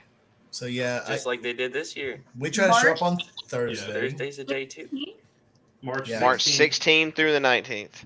Most of us try to show up on Thursday. That way, we're there for Wednesday. Friday all day for the big rides and the side rides, and then Saturday obviously is another big ride with all of the side functions and stage functions and karaoke. Now, karaoke is the big thing. Nobody else. I mean, everybody comes for odd things, but karaoke is the only thing that really matters.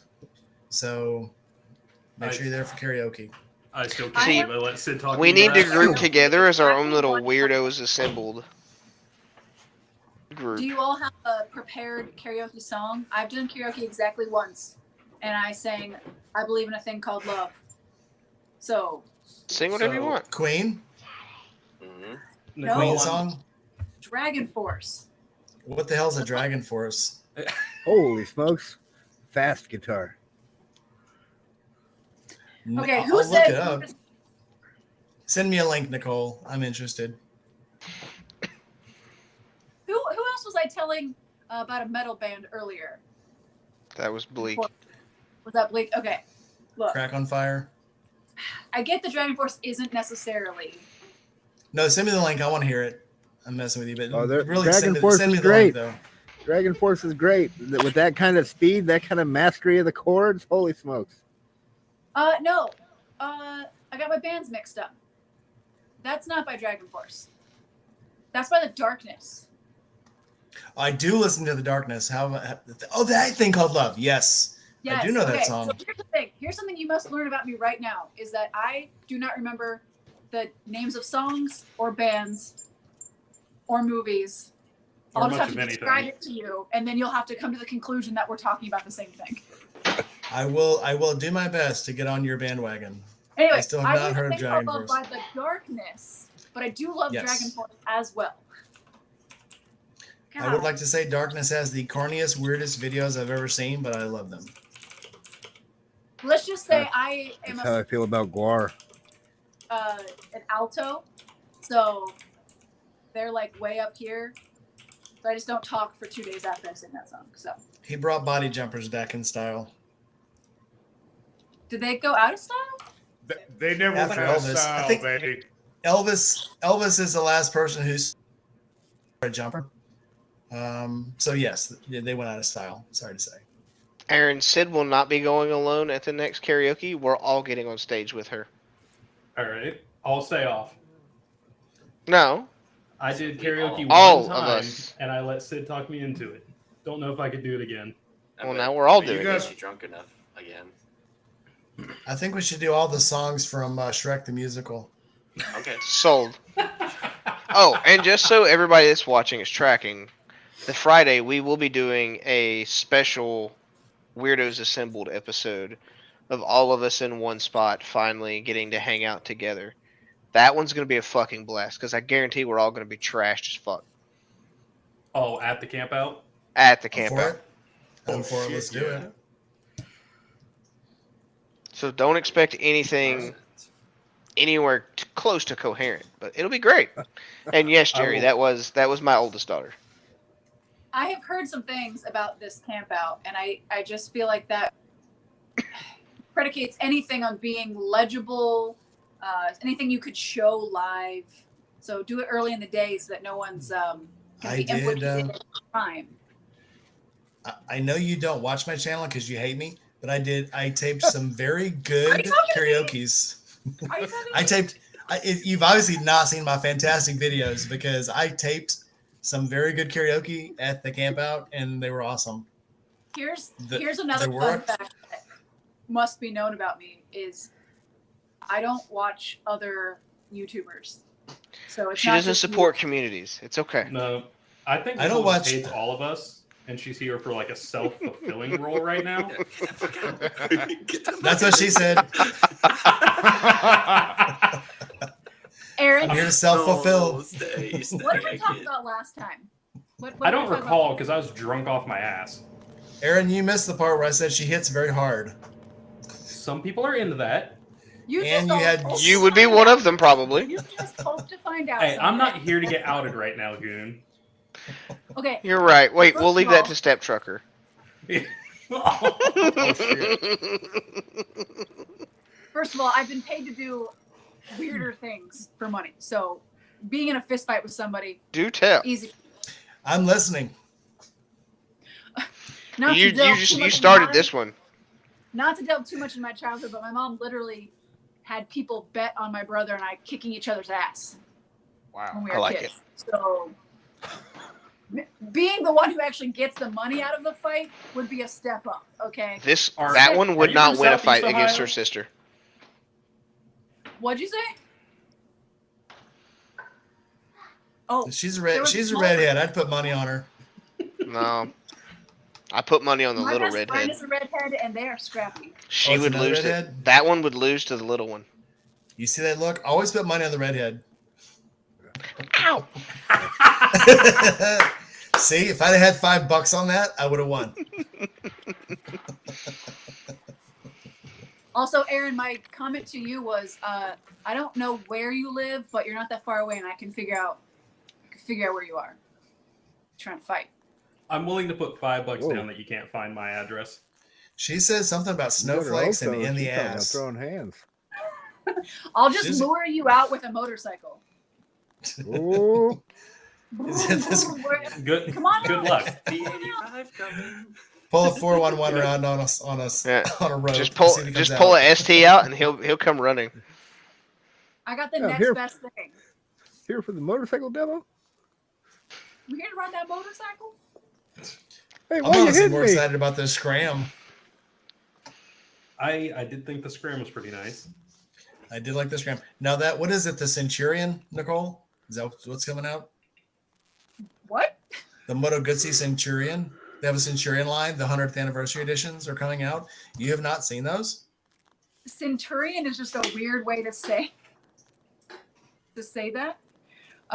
No, the V7 anniversary. Is that what you're talking about? There's a V7 version. There's a V9, and then there's the 10, which I cannot remember the name of it. I'm gonna have to look it up now. Wait, Nicole, what motorcycles do you sell at Throttle Co? We have. By the way, Rainy, it's Centenario. Same thing. Say it in Italian, say it in American. Centenario. It's not Leviosa, Leviosa. It's Leviosa. You gotta Who put that- pronounced didn't roll the it. CH? All of your voices sound the same to me, but who pronounced it with a CH? Who actually knows Italian back here? Yeah. Ah, Justin. Okay, yeah, it's Centenario. But yeah, Yeah. my grandma likes to fancy herself. She's an off the boat Italian, and she's like, "You need to start saying those things right." And I'm like, no. But anyway, yeah, it's the Centenario. Welcome to And America. then, I mean, she's been here a long time. But who asked me what? Have we a good sell? one, We, Ray. sell- It was Royal me. I was being a Enfield and smartass, Logan. but you kind of took the bait. I always do. I always fall for it. So it's the Mandela Centenario that I was looking at, the red one. So the Centenario has been out already. The model year is already out. We have Getting tired. almost one in every model, but the Mandela hasn't come out yet. So that's going to be the liquid cooled, totally new, like not based on any of the current models. Liquid And then there's the cooled. Mandela obvious. Okay, so Naval Aviation Epedition. That's the Epedition. Yeah. So Oh the, my God. the V100 has a lot of different editions. The naval one's special, and then there is a gray, like a red, green, black. I believe That's I'm sexy. That's Yeah, very I there's haven't sexy. seen I haven't seen the Mandela in person yet, so I'm gonna We'll throw see. it up here real quick if y'all don't mind, Yeah. because it's freaking sexy as hell. The Mandela Let's has see it. my I like a attention. peep show. I'm definitely looking forward for when Throttle has one, so I can come up and test ride it like 6 times. Where'd Charlie we go? will have a test run. Yes. Charlie dropped it a few minutes ago. I know. I like it. There's a- I and figured there's he a was jet just lag. coming Oh, back. that's pretty. I think he just did an Irish goodbye. Yeah, he might V100 could. Mandelio. Yep, that's sexy. Oh, yeah. It's gonna have these automatic fins for aerodynamics that are gonna come out of the body.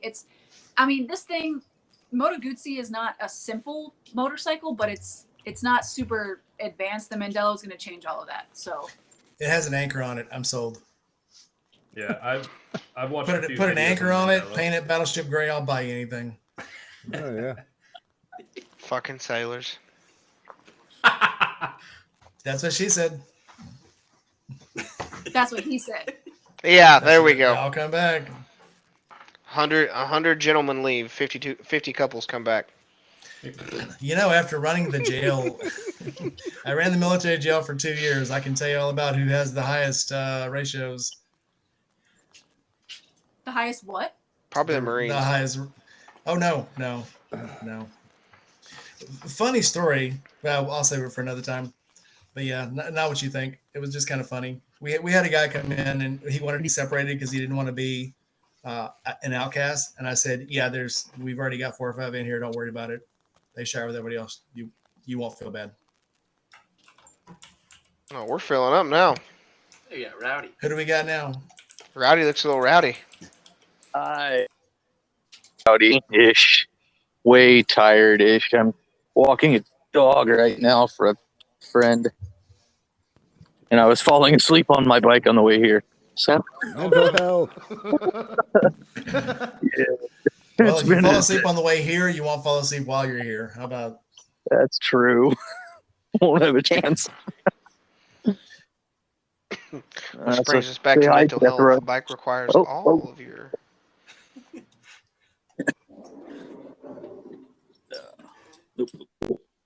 Rowdy, is that the one that ate And the? would What's Rowdy, is that the one? Is that the one that ate the habanero pepper? no? This is just a foster / volunteers dog that I'm dog sitting. Nah, Oh. Did not eat habanero to my knowledge. that's a good thing. Yeah, he's a good Pretty boy. shitty mess. Yeah, it's a lost story. One of them ate. Was it a habanero or was it ghost pepper? One of them ate out of the garbage and then painted Tabasco sauce all over the living room. Oh. Yeah, I recall that story. That sounds horrifying. I don't remember. I don't remember it, but it You couldn't probably get on one happened. night. Yeah, you couldn't get on one night for one of the streams because one of your dogs ate a pepper out of the garbage can and then started throwing up all over the place. It was your story. How could you forget it? No, that sounds like something that would have happened to us for sure. Oh no, yeah, I think I put some like ghost pepper sauce on something, and they got the wrapper where I something like I remember. Yeah. You sleep a lot. You've slept since then, probably twice. Right. Okay, let's start taking bets now. How long it's going to take him to fall asleep? Fucking 5 Sleep here at minutes. my house. I know. I took a Well, that nap throws before I some joined. wrench in things. So I was watching the YouTube stream, and then I decided to join the Riverside. We were I heard Nicole talking about Moto Guzzi, and so let's. I want to get back to what you guys were talking about. The modelo. we were talking about motorcycles. Yeah. Yes. Those. And mental health. I understand this is a motorcycle And basically, themed podcast. there's going to be motorcycles. Well, there was also a discussion of base layers earlier too. And mental health and kink I've been- shaming. I've been needing the here lately. It's gotten down. It's going to get down to the 20s this week. I'm in Jacksonville for y'all that. And it's gotten chilly, and I might be so I didn't replace the timing belt when I should have, and now it's gone kaputski, and I'm wheels only. Make do with my around Jacksonville and nothing else. It's okay.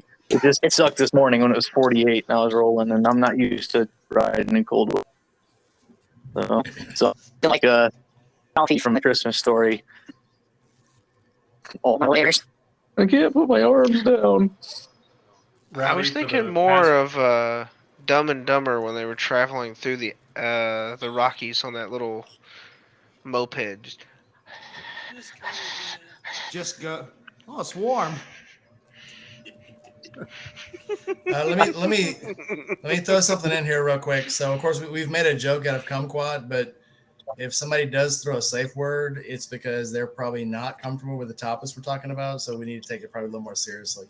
So anybody feels like we're getting off topic or we're getting into an area you don't really feel comfortable with, maybe we need to come up with a better word than kumquat for later. But right now, let's use that and let's try to abide by it.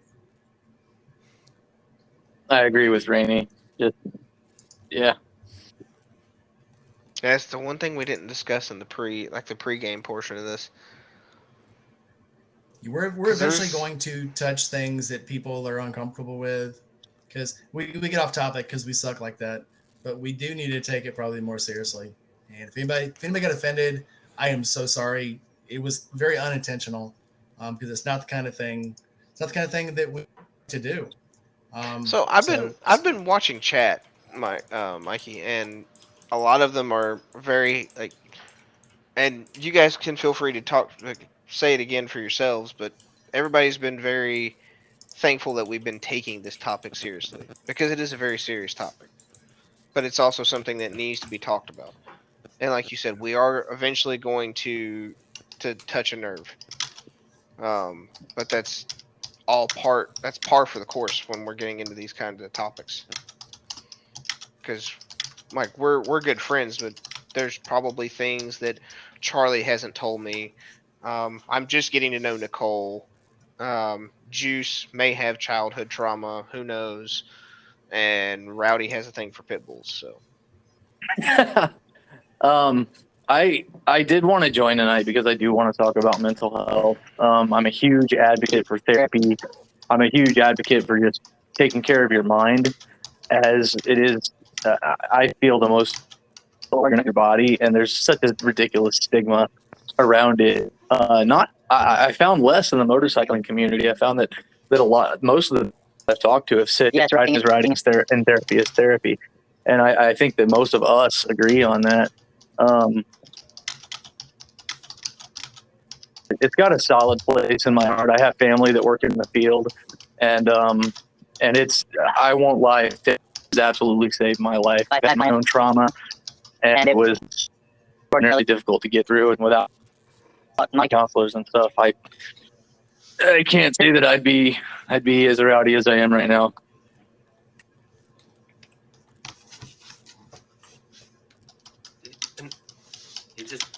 And with that mic drop. Yeah, mic drop. So, Fuck y'all, I'm out of here. to kind to interject myself here too. That's kind of why I decided to join, even though we've had the off-screen discussions of limiting the people in chat. Mental health, especially in the last couple of years, has become a very important thing for myself. I have my own trauma that I've not dealt with. I myself have not yet gone to see a therapist or psychiatrist, and I should. I know I should.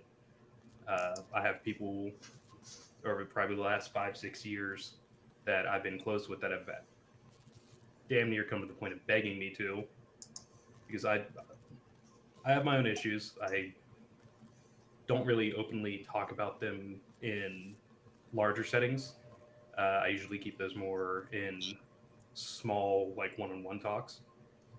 But I am now getting to a point where I'm going to be financially stable enough to afford that as an option. And here soon, I'll be exploring trying to find a psychologist or a therapist to talk with. And I didn't know much about it. And I was in the stream earlier when Rainey was talking about how, you might go through 3 or 4 before you find someone that you can actually have that comfortability to talk with and be open with and get the help you feel is beneficial to yourself. I will throw this out. If I know there's a lot of in the weirdo, the whole shade tree army thing that aren't religious, but I will tell you this: if you need someone to talk to who is non-judgmental and has literally seen the world, find a Jewish rabbi, because that's the one. The military is really funny because you might go overseas and you might have 4 or 5 different denominations. Whichever religious chaplain you have is the one you're going to get. You might go to one unit and have a Baptist preacher. You might go to another one and have a Catholic priest. You might go to another one and have a Jewish rabbi. And by far, once I started talking to the religious figures on base, the rabbis were my favorite, because they could always make you laugh. They could always make it feel very, very light. And they weren't very judgmental and they didn't throw the crucifix at you, to solve all your problems. They were actually there to solve your problems, not to try to convert you in any way. So take that for what it's worth. And it's easier talking sometimes to people that are down to earth than trying to talk to a professional, if you can get what I'm saying. Yeah, I understand what you're throwing out there. How is everybody doing tonight? Happy holidays, by the way. We're getting close. Got fucking heavy, Rainy. Jesus. Woo. Well, It's what I the want. last thing I would want is to have a great little thing like this, and to find out that someone is going through awful turmoil that they couldn't talk about, and something happened the next day. So I was talking to Goon about this earlier. 3 weeks ago, in the span of 5 minutes, I found out that 2 guys I had served with had committed suicide. Not even not even time for it to sink in. The very next morning, someone else had committed suicide, all within the span of probably 8 hours. And that's a lot of weight to carry. To talk to people like I'm talking to you guys right now, and find out.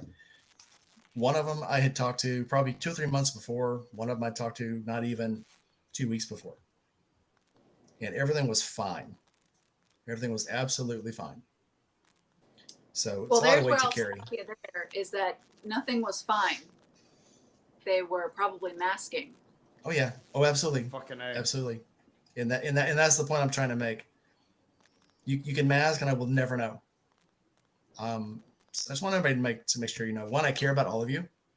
You are all my friends, and I love you all. And even you, Nicole, even though you're mean and you beat up bums, I care about you. And I hope that if any of you guys need help, that you would get it, or at least ask someone to help you. If you don't go get professional help, air quotes, you do talk to somebody. And that's all I'm going to say about that. So what are we drinking? I got way too heavy, and I'm very sorry. No, you didn't get heavy at all. I honestly, I want to add that for everybody listening, 988 hotline. It is not just a suicide hotline. If you need counseling, if you need somebody to talk to, you can call 988 and get Baker acted if you the equivalent of wherever, just because you call the hotline. You can call the hotline, you can talk to somebody for free. It is a service provided by the American government. And so it's available for anybody that needs somebody to talk to. And sometimes you've just had a life, a week, a day, whatever, where the world is crushing you. Just you can pick up the phone and dial 988. It's completely confidential. Nobody has to know that you made the call. Share your shit with them. And they are there. They are trained. They know how to help you work that's going on. The beauty, give you the tools just to process it, and the bad stuff that can help you with that. It's there. It's available for anybody that doesn't want to do it, for money reasons or whatever. I just wanted to. And don't be afraid just to pick up the phone and call Jerry, Tony. I'll stay on the computer with you guys all night chatting. I'll blog with you guys all night long. I don't mind. Sleep is cheap. I can always get cheap sleep later. I would rather know my friends are okay. So if there's something wrong, message me, call me, text me. Just do it.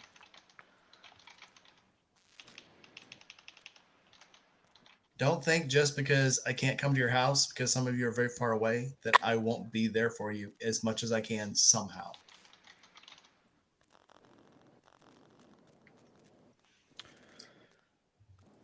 And that's So anyway, so now what are we drinking? Yeah. I'm sorry, I made it heavy again. What are we drinking? I'm down on Miller Water. Dry Life, but I need to re-up.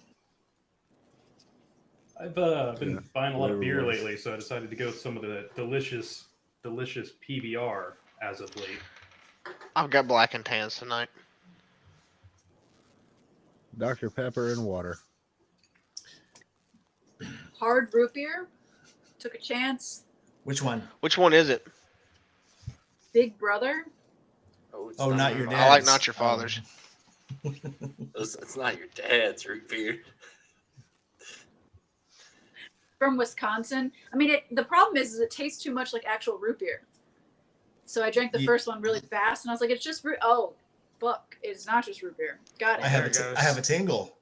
So, for anyone that's not aware, Nicole is a lightweight. Excuse me. She hits You're like a excused. heavyweight.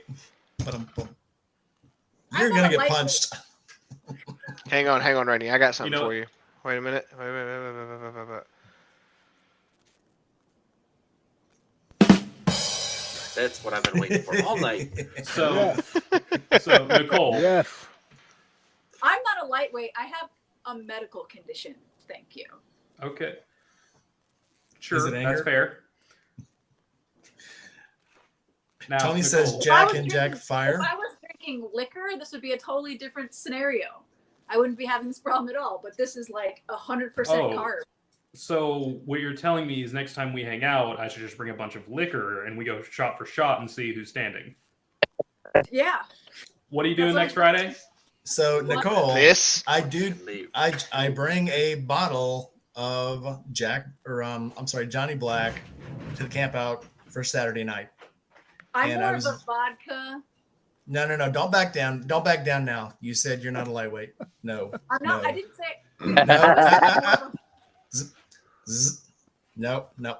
So I bring Johnny Walker Black Saturday night for karaoke. And last time, see, he knows what's up. Yeah, last time we didn't even drink half the bottle because nobody would drink it with me. Bunch of scared people. And so this time, yes, I'm glad I could rub off something on everybody. I had that She far said. before So you. interesting. Here's the thing that's so interesting about Aaron saying that I'm a lightweight.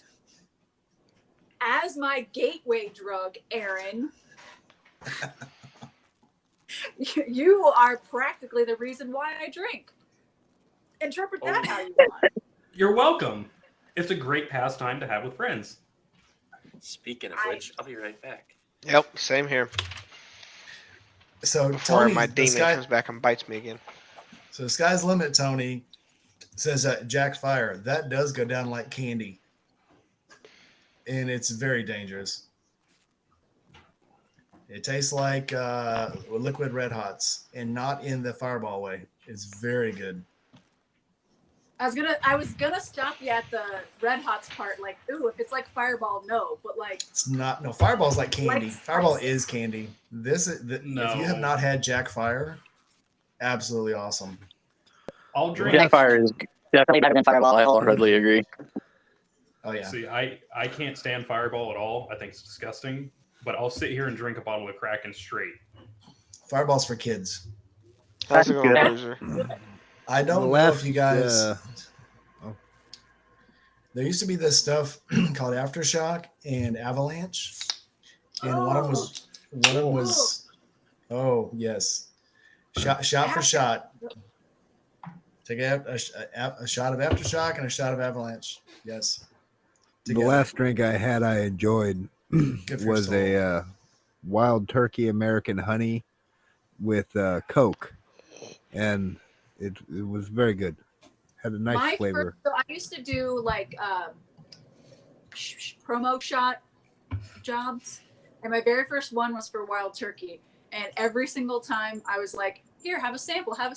Someone's like, you should take a sample. I'm like, I'm literally on the job right now.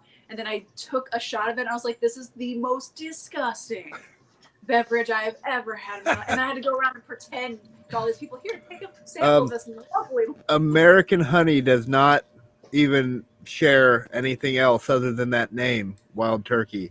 It is a completely different entity. And the Wild Turkey you're speaking of, I would wholeheartedly agree, is atrocious. The American Honey blend, very good. Every liquor has an entry level. So for Jack Daniels, it is the Jack Black label. That's entry level, and it's gasoline. And then you have Gentleman Jack, which is top shelf. Softer. Johnny Walker's the same way. Johnny Walker Red Label is like gasoline. Johnny Walker Black is very prime stuff. Fucking beautiful. And you get what you pay for. So with Wild Turkey, yeah, Wild Turkey's the same. Well, they have Wild Turkey, and then you have Wild Turkey Reserve 101, which is 101 the champagne. Oh, champagne! 101 is freaking awesome. The Who Reserve said though. Kraken? So- Aaron, but he left. Yeah, Spice Kraken's rum. cool. I think it's good. Just like a monkey shoulder, same thing. Monkey shoulder is kerosene. I think it absolutely is kerosene. I think they put kerosene in the bottle and said, "Hey, this is good. Somebody drink it." It's horrible. You say kerosene like it's a bad thing. Well, I do know the Like, Samoans in I Hawaii dive- would put kerosene with orange juice and drink it. So they would drink kerosene. I dive for the bottom of the barrel. I go for Ancient Age. Are you guys a fan of Ancient Age? That's why you fall asleep on us. Crow? Oh, goodness. Old Crow is a He's bottom drinking of that whiskey that military you have to special. reach up for. It's so good. Evan Williams I feel like and people want to know my beer preferences, Ugh. and then I'm just like, when I was growing up, I just PBR. The point is not to taste good; it's just to get you drunk. And now I'm like, craft beer's all like garbage to me. So my beer preferences are like, does it have alcohol in it? That's all I care about. Done. I could see Nicole in her younger days being one of the Four Locos kind of people. Yep. Hey, Four Locos good. And- You shut your mouth. Oh, I'm not dissing them. The first time I Four- saw that meme where they're like, Four "You Locos tell are your dangerous. Well, friends-" the old Formula Four Locos are dangerous. Well, I like the sour apple. I It will stay- remember having friends, a lot of older friends that are like, "Oh, we'll go get like vodka." I'm like, "Does it come in a plastic container?" And then now there's like all these fancy ones. I'm like, "Look, I could at least bring them to the recycling center." And I'm like, "What do you know? I just collected them. I'm not a minor drinking out of a plastic bottle. It's just totally fine, totally fine." And then when they came out the Four Loko, you're like, "Oh, this is a regular beverage. It's fine." Oh, flat on your fucking back. You're just Yep. done. So we used to make junk. I can't remember the name of the alcohol, but it all came in plastic half-gallon jugs. So you take a half-gallon of rum, half-gallon of vodka, and a half-gallon of tequila. Put it in 2 cans of Juicy Juice or Hawaiian Punch, and you could drink it like it was Kool-Aid, and you couldn't taste the alcohol, and then you couldn't. No, walk. Jungle And then Juice. Yes. Oh, Has anybody So ever that done was- a Hairy Buffalo? No. I I'm broke not up into with a that Hairy kind of Buffalo. thing. Rim shot, but bump. Wow. I wasn't in the partying crowd in high school or college. I had like a couple of people that I drank with. Totally of age though.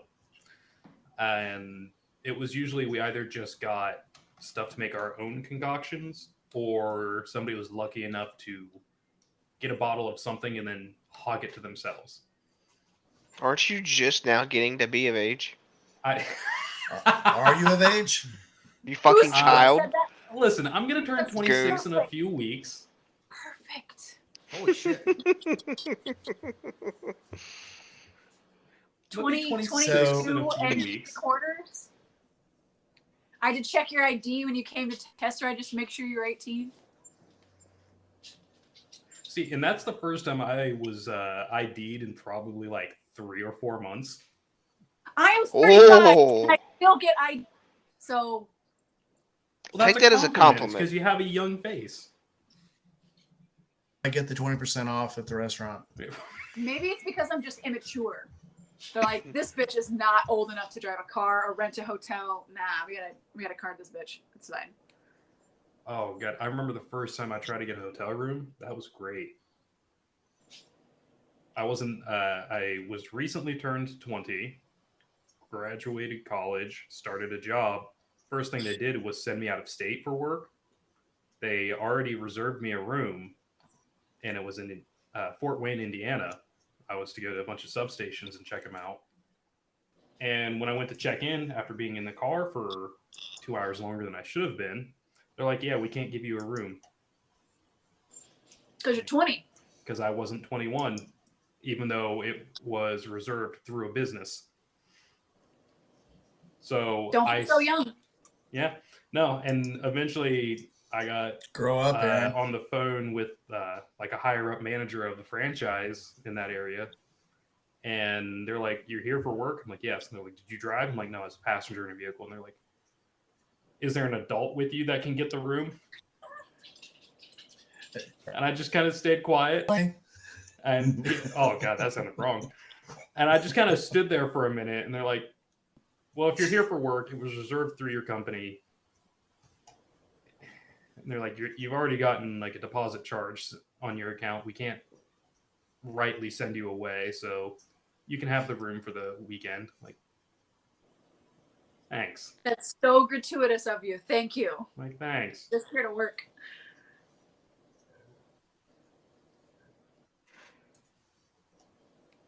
One and only time that's ever happened that being young has been an issue. One and only time? I don't get out much. Obviously. Wow. So we don't kink shame, but we do age shame here. Yes. Apparently. Fucking child. All right. At least I know where that line is. It's okay. You're Well, right well- there with Charlie. He looks like he's fucking 16. Oh, Well, Charlie shit, acts dude. mature. Thank you. I don't know Charlie about acts that. mature. I don't know. Dude, I'll be 38 next year, like in a couple of months. Ugh. God damn. So will I. When? 10 years ago? What a coincidence. Oh, bless you, child. Yeah.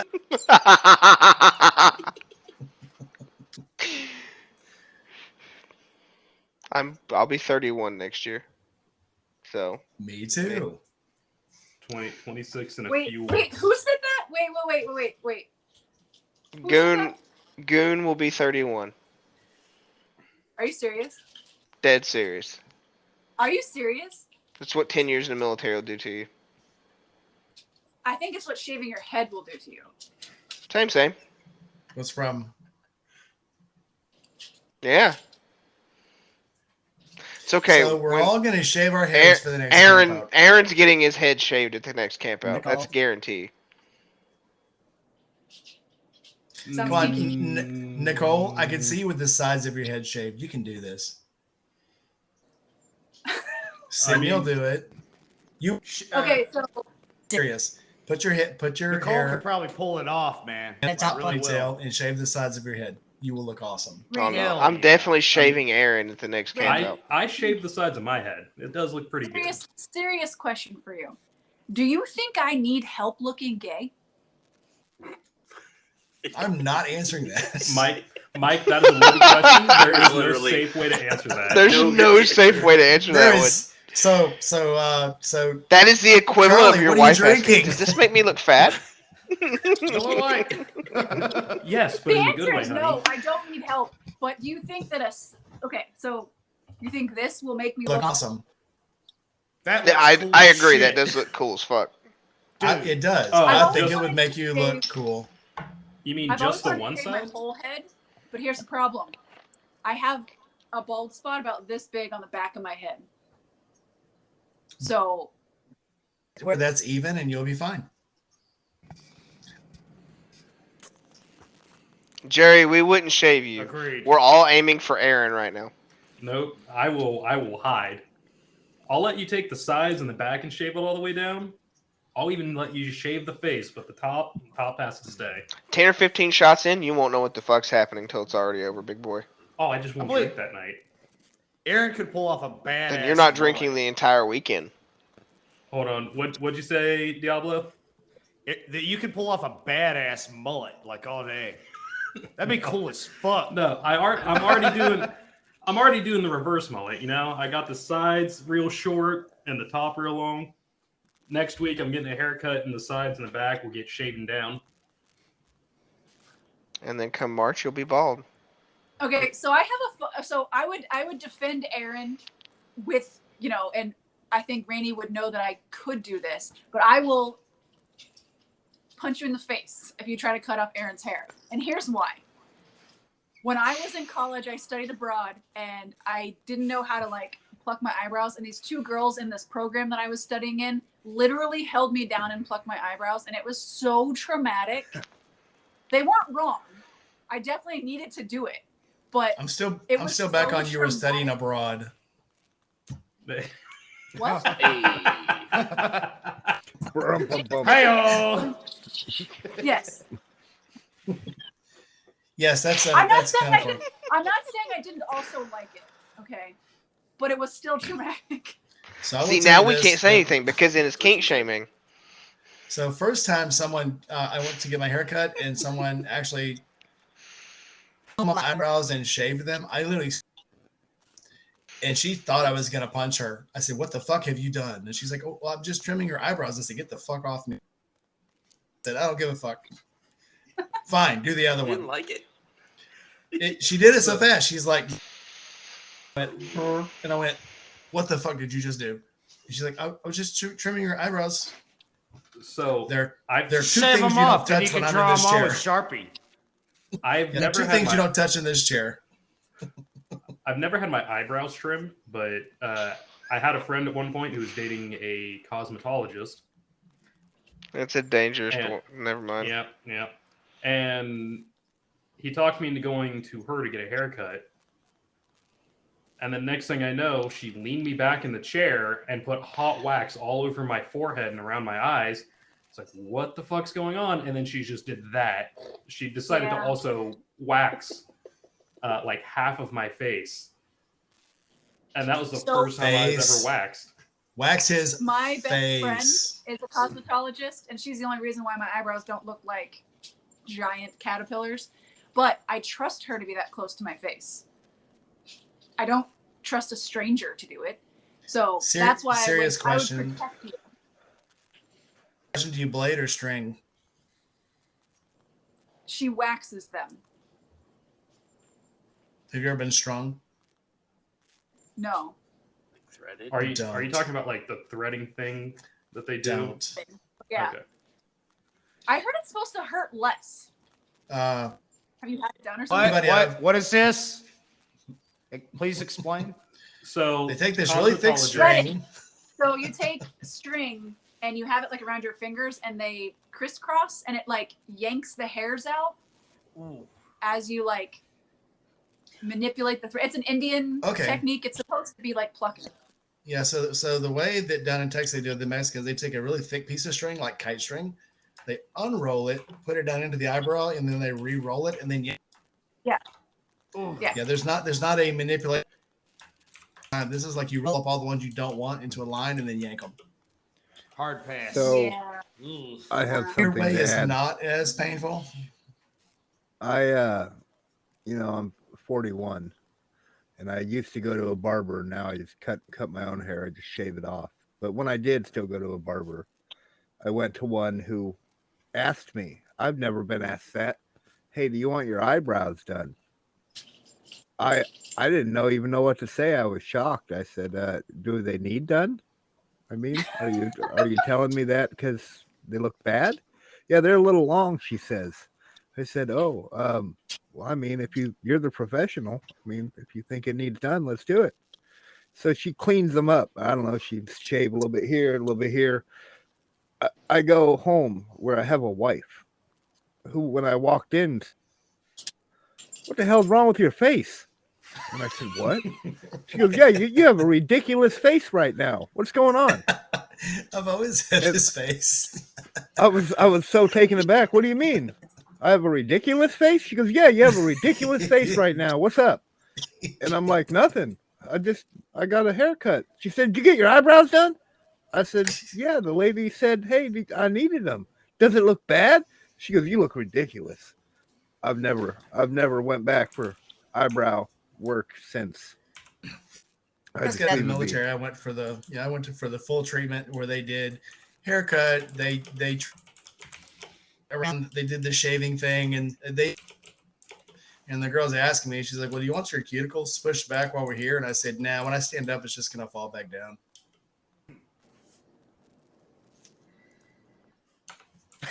Oh, I'm sorry. Hang on. I wasn't prepared for that one. Nobody was. Nicole, sure. Or Oh, you're still here? First of all, Oh, sorry. I was trying to work out in my head what you said you had done. What does turning your cuticles back mean? Your cuticles on your nails. Yeah. So what do you do? She's You gonna just push- mash the skin back? What's that? Oh, Yeah, the little white part around your nails, they push back to oh. and it's supposed to help your nails grow better. Loosen the traction that your fingers are holding back on your nails. Why do you want them to grow more? I didn't. Hey, Nicole, it was a joke. Yeah. Oh. See, I was trying to learn something. I was trying to be There are attentive really- and learn something. Yes, about- there are really cuticles, and then once your fingers start bleeding, yeah, it's not a cool thing. I don't know why girls do it. It's a girl thing. Same. Is it though? It's a primpy. No, it's, there are plenty of men who go and get that kind of treatment too. talking about getting cuticles cut and some shit. getting your cuticles pushed back. where the Oh, I know it's exposure- also supposed to help with. getting them It's also dirty. supposed to help with like, no, Hang- like having hangnails and shit. I think my cuticle getting down into my fingers, so I'll keep mine. Thanks anyway. I just mean, end up I don't worry ripping the about it. whole thing back to my wrist. Yeah. That's supposed to like I keep do- the hangnail off. I do work Maybe. with my hands, so they need no further attention. That's right. Yeah, all the nuts and bolts that I rake them on keep my cuticles pushed back. Yeah, you know, all those keys I hit on that keyboard behind me over there really messes my fingers up. Aaron, I bet you have just like the softest little finger pads. Bitch hands. and- So, weirdly Who said enough, that? the last Holy Jason Voorhees. we're gonna change some things on this. We'll be back after a brief message. Are we being So- robbed? Nicole, He's gone.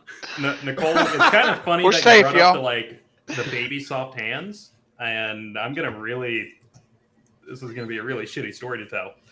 One of the last dates I went on, X amount of time ago, I took out a girl who worked construction, and I work a corporate office job.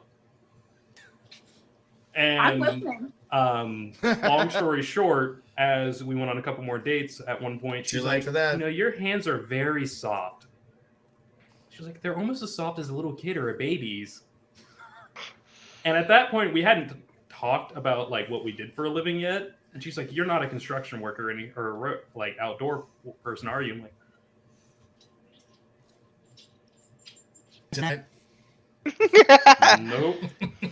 I mean, some people All like that communication kind of stopped thing. not long after that. Maybe just like pick up guitar or something, because I mean the calluses I have in my hands from that just like hide all the sins of Well, not having see- like something to do with your hands. See, I picked up motorcycles and being a gym You wear rat as gloves. hobbies. What was the second one? Being a gym rat. My hands get tore up when I'm in the gym. How do your hands not get torn up? I don't know. He lotions them. he The uses knurling on the bar doesn't rip your hands up? Not he really. uses the pink way. It... No. I don't know. I Are guess you I've just trying to been. make me fight you the next time I see you? The rubberized ones? No, I guess I've just been blessed with like nice skin. Wow. Wow, way Okay, to Mr. Nice Skin. talk to the rest of the chat. Yeah, well, Yeah. it's weird. Enjoy your Maria. nice skin. Yeah, Man. He Maria. fixes his hair. Well, Yeah. Well, honey, you see, actually, you know. the trick is Do you use chalk at the gym? no. He probably uses gloves. Do you No. wear lifting gloves? Nope. I have And I heard have no of idea why your hands. I mean, ancient I mean, like, technique I'll involving lotion. No, I don't- wear lotion I don't every single moisturize day, at all. My hands are fucked. So I don't know So, what to tell you. that's my Maria, favorite at this- recurring line. Jesus Christ. No, my favorite. I need lotion. At this Nicole- most recent camp out, Maria Nicole's probably pointed the out, only one that has watched that show. Nicole, do you watch Rick and Steve? Nicole's probably the only one that has ever watched that show. Rick and Steve? You've never watched Rick and Steve? It's a knockoff Rick and Morty. Oh, No, it's no, it's not. I have seen Rick and Morty and the other show when their writers went on strike or whatever. Polar Opposites. Solar opposites. Oh yeah, Solar Opposites. But no, I've never seen Rick and Steve. All I know, Aaron, is that if my hands aren't calloused and almost bleeding after I'm at the gym, did you really work out? Oh, and now he's gone. Yeah, he ran away from you at that point. Nicole. It's Oh, what I do. If well- I happen to offend someone, I he- haven't done my Oh, look, job. he came back deuce fisted. He came back with Yeah. lotion. lotions for my insides, maybe. Am I supposed to learn? Oh, you don't actually have lotion. I was excited to know what you put on your hands. PBR. Nothing. I thought you were coming back with So- some plates, dog. Just It's funny because at this most recent camp out, my first interaction with Maria is she looked at me. She's like, "Oh, you have really nice skin on your face." First thing this girl ever said to me, and I'm just like, I don't know how to take that. Like, part of me is like, is this like the, you know, she's gonna kill me and skin me alive and make a mask out of my face kind of thing? Because I always think the worst. Silence of the Lambs, that scene But where the police officer. You shows up gotta to run Buffalo. with that. Oh, would you like to touch it? well, you know, if I was a little smarter and was a little With more the smooth, tops maybe. of my knuckles. But no, the story I always tell is when I was in high school, mommy and daddy thought I was ugly and they got me pretty pills. What? I had mild acne, and my folks took me to a dermatologist to get Absorbica, which is like an off-brand of Accutane, which is a very aggressive, like 6 months to a year process of regularly taking medicine that just like destroys your body. At I one know, point, you get, like weekly blood tests and shit. monthly, unless you have issues, and then it's like bi-weekly. At one point, they put me on a high enough dosage that my skin everywhere, especially like my elbows, my knees, and my hands, was just so dry it would like split open. And all of this, my lips got so bad that they look infected because I could rub them with my finger and all of the skin would just fall off of it. It was disgusting. It wrecked my body, especially during summer with marching band. I got heat exhaustion, heat stroke. I sunburned even after only being outside for like 30 minutes with sunscreen. I would just get sunburned. It just, yeah, I mean, I have a really nice complexion now. I mean, look how beautiful I am. I don't have acne at all. But yeah, we're very happy for you to have good skin, Aaron. yeah, while the rest but of us I have to, even in summer and stuff, I go through like 2 or 3 things of chapstick very quickly. It changed body chemistry a lot. Chapped lips. Yes. No, it's Chapstick gang. Dig. Lotion for your skin. Would you guys like to show us? Would you applicate it? Applicate it. No, That's no, good. OnlyFans stuff there. Aaron, why No you free- giving that something away for free? No free feet. well, That see, was- no, yeah. that's the teaser. That's That was the teaser. It's on a small. They don't, they don't see much. No, but Oh, we saw all of it. So for you guys did. for Everyone those else wasn't watching. My lips do feel dry for now. those of you that go camping, do any of you guys keep like mineral oil on you? So No. I was when I did a lot of camping. So when I did my winter training up in Rhode Island, I brought a bottle of Skin So Soft because every time I'm in weather that's below like 10 below zero, cracking. So I do bring Skin So Soft. Oh, I use Aqua, an off-brand of that, just like Vaseline. Oh, I kept Vaseline on me when we were in Alaska. Because all the bugs. So like I totally did some digging lately, and No, apparently negative mineral 80 wrecks absolute dog shit on your skin. So I guess On your skin. mineral oil. That keeps mosquitoes off. Go ahead, Rowdy. Apparently it's like the basis for almost all cosmetic products. If you buy beard oil, it's mineral oil based, and then they just add some essential oils to it to add some scent to it. If you start digging through like the ingredients list on most of your skincare products, it's almost all just mineral oil, which is over the counter. For the most part, it's baby oil, but baby oil is not food grade. So if you just go and grab food grade mineral oil, then you have the really good stuff. But yeah, I keep I use like whiskey miniature bottles, and I fill them with mineral oil, and then I use them to lubricate my knives and to take care of my skin while I'm camping or in like really cold weather all the time. And for me, You had one really of those cold at the weather is camp out, anything didn't more.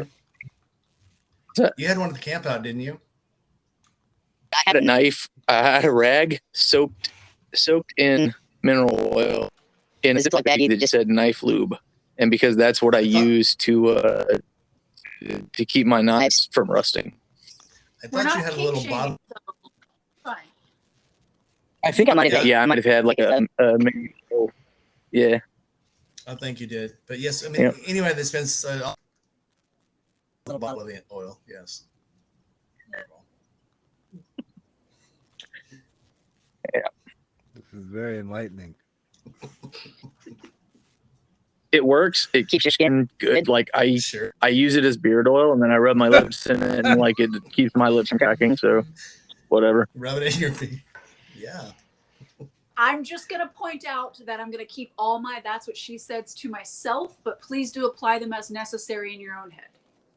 I am So, yeah, oblivious It's been like to every third any and sentence. all innuendos in my conversations about mineral oil. Yeah, Blissfully unaware. And when I watch this later, I'm gonna be like, that asshole just said that. He's an idiot. Matic up.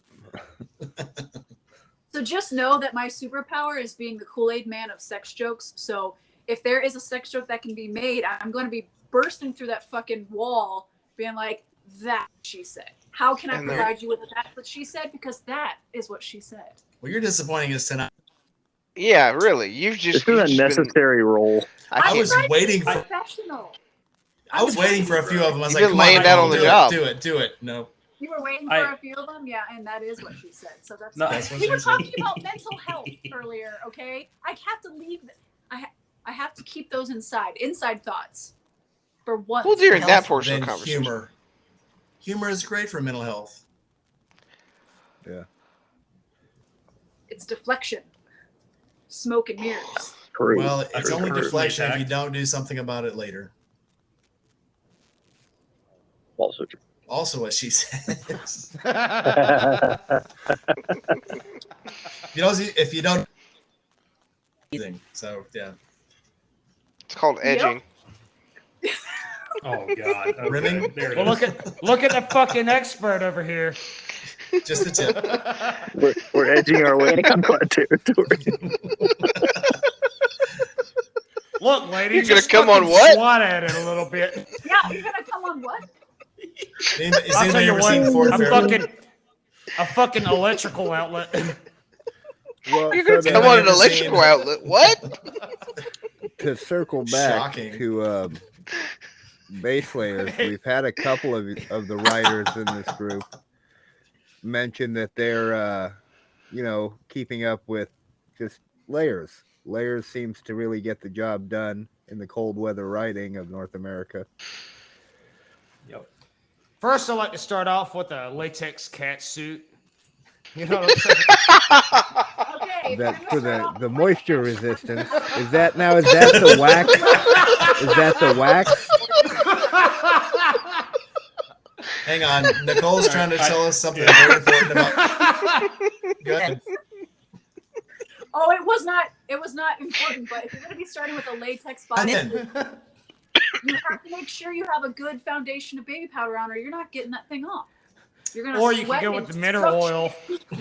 They can bury me in it. I don't care. It's fine. I'm just saying, if we're not kink shaming, watch your latex applications, or you're getting Many- stuck in it, and we're not gonna many- help you. Many So- techniques. Nicole, I feel the need to ask. Is this from Is this a going to be a personal YouTube experience? video? Guys, Baby don't powder. cut a fucking gasser with the latex cat suit on. It's out the fucking neck. It's not a personal thing, but and they pay for it. So you need to shave, apply liberal baby powder, and don't fart. And take plenty of Beano. A little vegetable oil. A little vegetable oil for when situations get sticky. The answer to your question is, I used to be a photographer, and sometimes you have to help your talent in and out of their costuming. I've seen this. Crime happen. art. I'm listening. Oh, is So- that it? I didn't know if there was more coming. That's what she said. That's what she said. Is that it? But did he fix the cable? Have we started Aaron's heard yet? that a lot. Oh shit! Look, Aaron brought a tear to Nicole's eye. So I have that effect on people. a moisture layer. I love And when an the young insulation people layer. Start, like coming up to the intellectual conversation. It's fine, Aaron. I knew we'd finally get there. It's fine. It's good to make girls laugh, and it's good to make girls cry. It's the punctuality of matters. Oh, shit. Yeah. Oh, believe me, you will never see me cry, so it'll be fine. But yeah. Moving on from making girls cry, Rainy, Jesus. Yeah, what do you need? Nothing. Yo. In the chat, Zan Biker says farts would be warm, but if you got the latex cat suit on, don't drain your fucking lizard in it. That's not going in. Zan mentioned heated junk stuff. Look, I don't know about y'all, but I'm not trusting anything inside of a contained suit that could turn into, not what you intended. So, Nicole, you said you're a diver, right?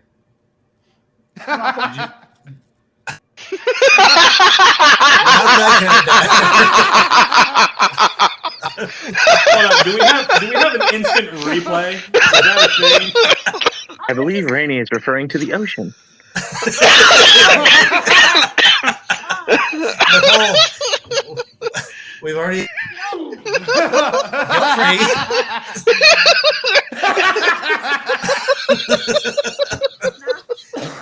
Of course, just to be able to get to It's the hot here. dam. I do not need that thermal air anymore. It just got warm in here. Woo! It's hot as a motherfucker. Did Rainey just get a little embarrassed?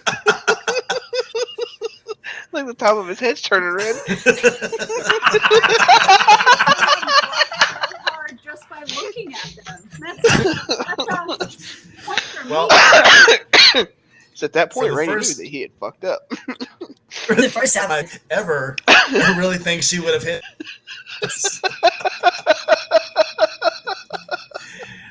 So anyway, scuba. Are you asking if I'm a scuba diver?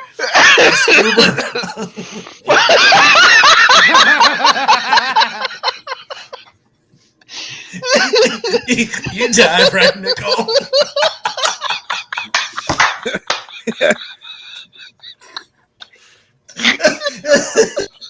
Oh shit! Yo. Quiet. Come quiet. Level 5, come quiet. You've been diving? Anyway, Deep water I like caves. jeans. O2 mix. No base layer. You run an open circuit or I think I just died. I was really going somewhere with that, but I can't remember what. So let's move on. So we have finally hit that part of this episode where everything has devolved into chaos. Fuck yeah, chaos! Yeah! Raise fucking hell! I'm really happy that you invited me to be a part of this fucking debauchery, okay? You're welcome. public debauchery. Let me answer your question. No, I am not a scuba diver. That Okay. Thank you for the That's Ray. clarification. Okay. Apparently Rainey needed it. It doesn't even matter anymore.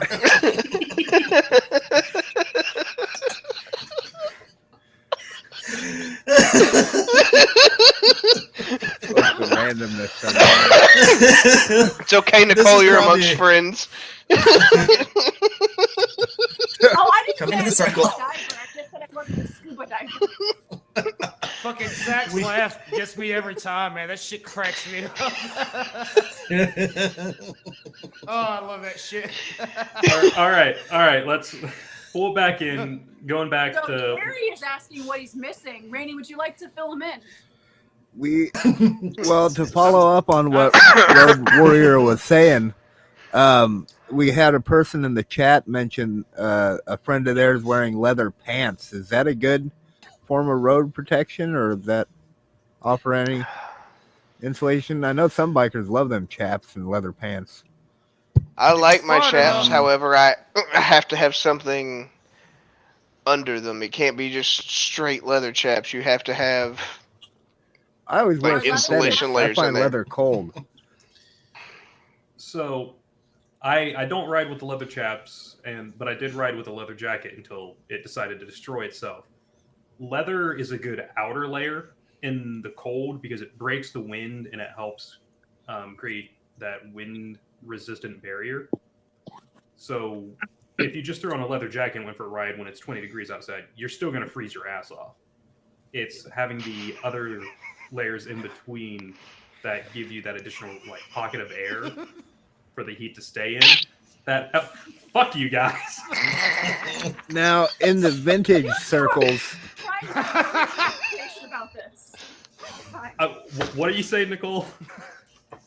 I did. You said fuck off, but you and Bleak are the two who are trying to like have a normal conversation right now. That's not on us.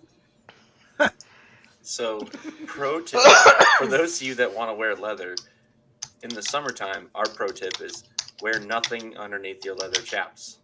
Let that ass out. Assless chaps, absolutely. Assless chaps and fingerless gloves in the summertime and wintertime, my man. That's pro tip. Yeah. You can take that one to the bank. You get that vest that's open on the side that just kind of has like the laces going through, keeping it together. Nothing else. Of course, you like shit with tassels. No, not tassels.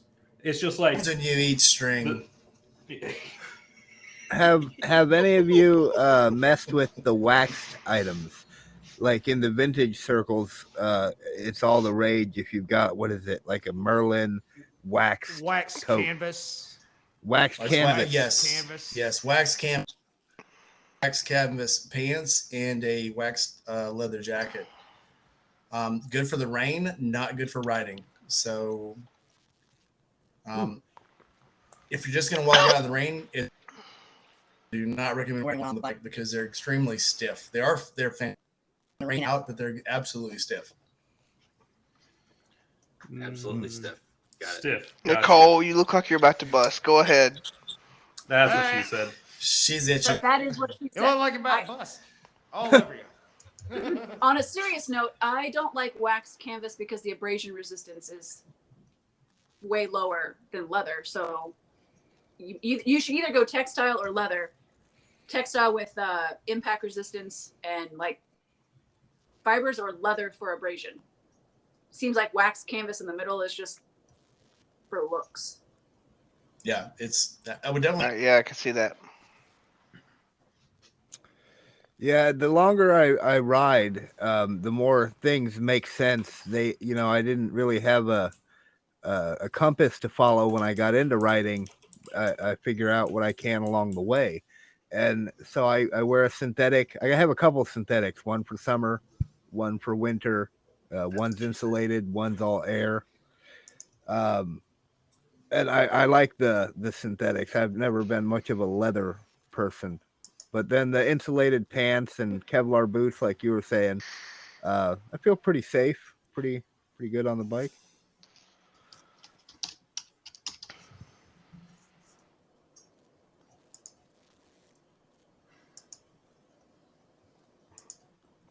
That was all. Nicole? Cue the awkward silence. I see you there like chewing on your bottom lip, like, forever. don't say it, don't say it, don't say it, don't say it. It just physically pains me to not say that's what she said after every time you said I've got synthetics. Just Yeah. I've got synthetics for winter, I've got synthetics for summer. Next one. For spring. I got a little confused at the synthetic with insulation though. That one's one unknown. Both my riding jackets are a brand called Fly. One is just really super airflow over my head. What did I miss? Oh, goodness.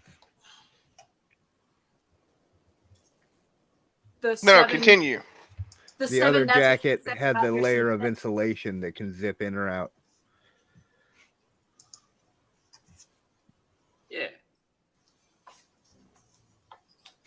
somebody that help me note. out because I can't just say it. Of all the shit that we've said, you can't say that. Oh, that instead of zip in it, strap on? No, I can say that. I just mean bleak uncomfortable. I'm Everyone's not frozen. uncomfortable. I've made enough people uncomfortable tonight, so I'm sitting this one. I mean, That's I'm what just she having a heyday, so. We're gonna change your name from Rainy Rider to Diver. Randy. Okay. I don't see a downside. I agree. Yeah, no. It worked for Vanny. We've already made Aaron spit all over himself. Did Oh you shit, spit on he's got the yourself? towel and everything. Fucking A. That's twice I've got him. 3 times. All I know is I just Oh, want Tony in the chat a is The- saying recording the of very 7 first straight one. minutes of hysterical Oh, laughter. all right. Hey, Even Zach, even if, chat's saying come quiet now. Zach, if somebody's in the waiting room waiting to get in, I might get in. We still We have a room for waiting one room? more. Do we? We've had 10 on here before. Yeah, I thought we had 9. That was Okay. like the max. 9 plus me because I'm host / producer. Ooh. Okay, so Bruiser said that I was missing the that's what she said. I forgot synthetics. Thank you. Somebody else was listening. Yeah. He Well, also said Bruiser. quitters. All right. Listen, we met once, okay, but that doesn't, God fucking damn it. We're all children. I fucking Yes. love Aaron, it. I've seen you. I know dance. that shit's right. Hell yeah. Nicole, you're taking that shit to the grave. There's no video evidence. It's all lies. But I have a very good imagination. I can describe you shaking your ass. Okay, I can. Well, yeah, anybody can shake Shake their ass. that ass for me. Ass for me. Shake that Shake ass for that me. ass for me. Get mug, get drunk, get mud, get fucked up. Get it I'll up. just make sure that next time that you're drunk around me, I will make sure there's evidence. It's always a video. If I'm there, there's always evidence. always a video. My camera doesn't Everything shut is off. content. But unless you're at the camp out, you're not See, going to be able to. Well, so the first time I met Nicole was at camp out at the quarry. And the first interaction was I had a bunch of Trulies in my saddlebag and pockets, and I had no ice to put them Why on. is this story so entertaining to you? He just likes Because telling I- it because he likes making it look like he got kidnapped by a bunch of women. Yes. He did. Completely Look, self-serving. That's not false. That's not correct. That He happened. likes making it sound like he had. I did. I had Trulies because I held them My out and said, undying- somebody want one? And she just undying went, friendship Yes. Exactly. and Sure. my dance skills. There you go. Go on. Wait a minute. You were telling Dan- the story. Oh, I can fucking cut a rug. That's for sure. I can cut a rug. Are you from the 1920s? Do you use the rug as a base layer? Yeah.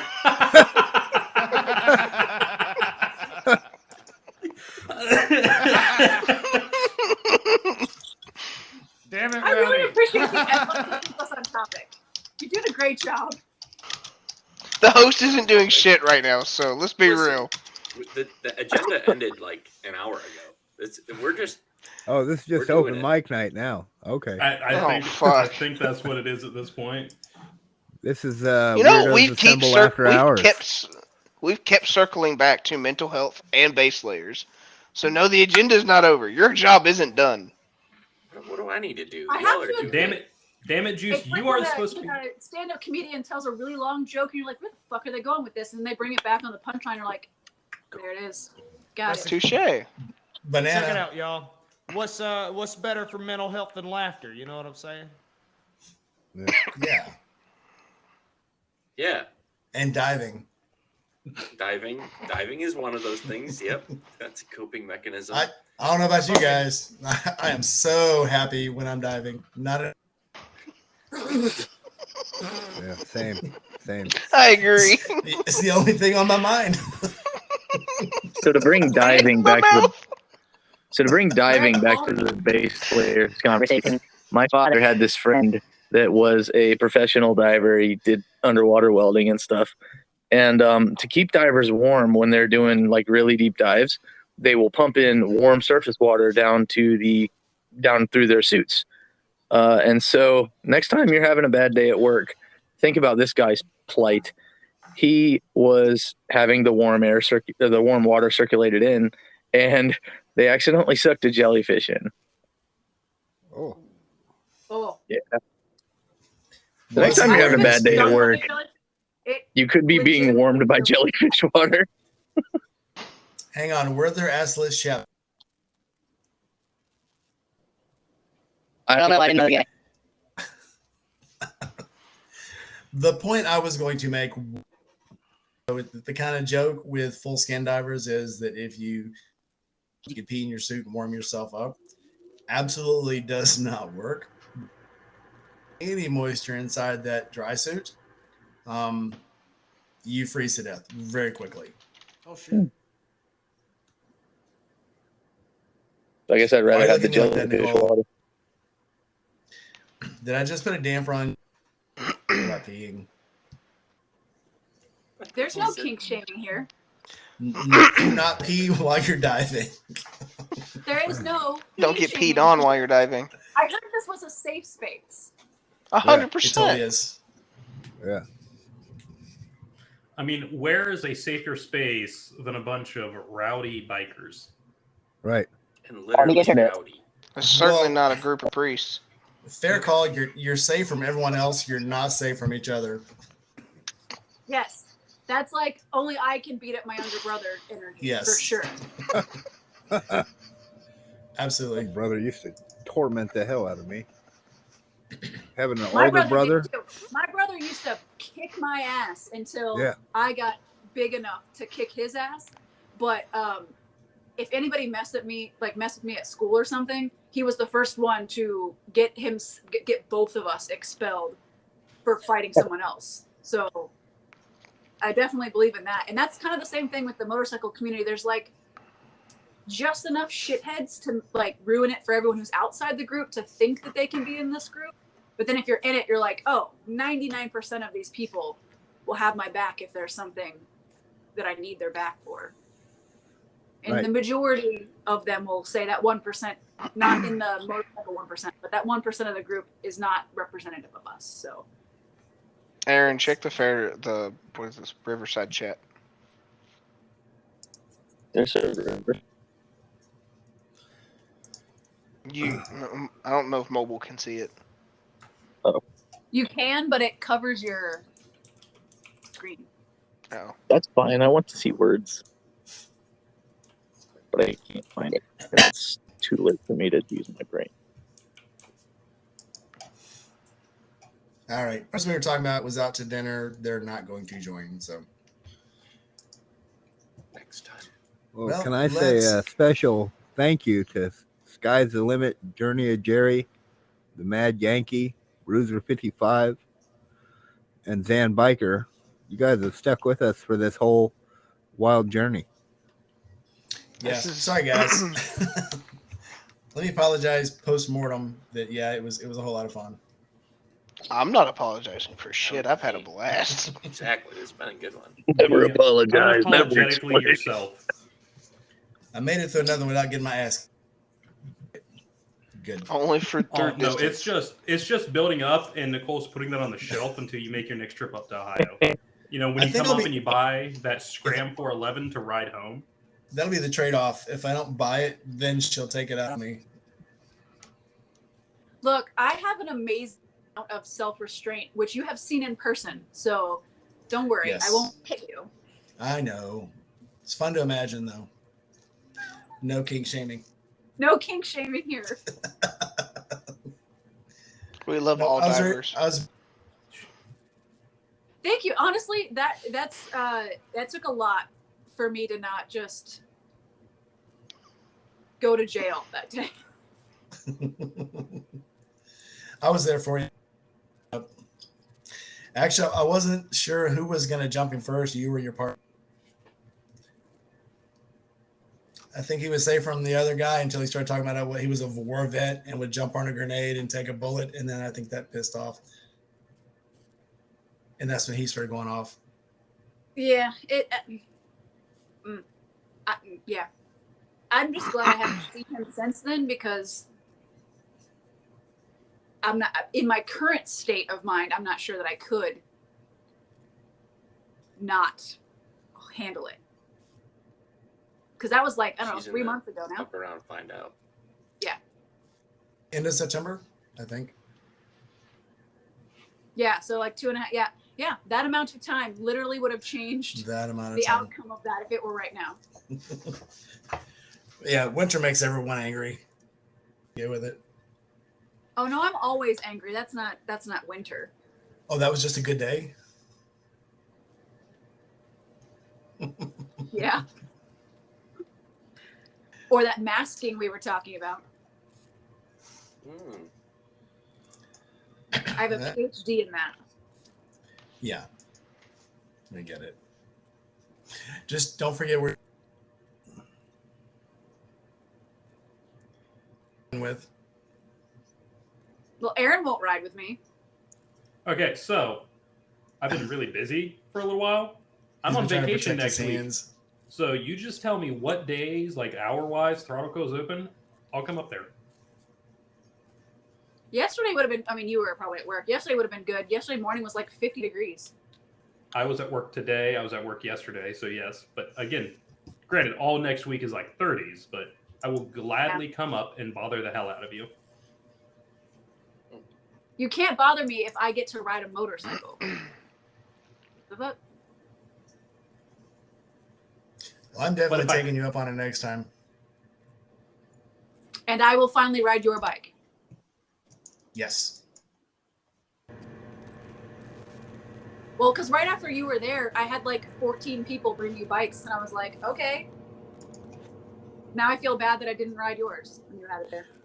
Well, I offered Beth, and I told her I could even lower it down and hold it up for her while she got it going, and then, surprisingly enough, I have offered Matt to ride that bike, and no one has ridden it yet. See, Keys out. I hold the keys out to people and go, take it, go, take off, and they're like, oh no. I've only I'm had... a little concerned that I'm too short to see over your stickered windshield. Same. Well, not even the windshield, but to stand on it. Once you're up on it, trust me, you're real high. It's real high. What is the seat height? I think it's 31, 32, and 33 and a half. It's seat's adjustable, and so is the suspension. So I can drop it all the way down. It's a 31. I might be able to manage that because I think that's what the that's V85 the Scrambler is. Himalayan. You can totally do that. Oh, Huh. yeah.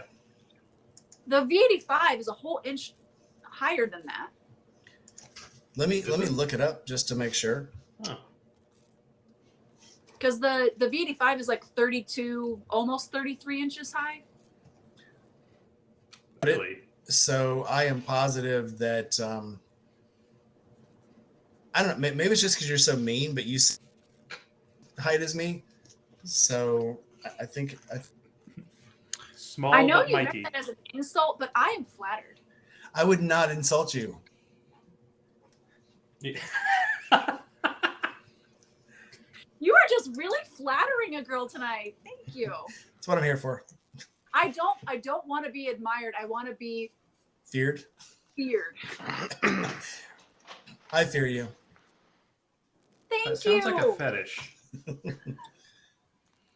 What is wrong with this thing? I'm having a whole lot of This problems thing- with BMW right now.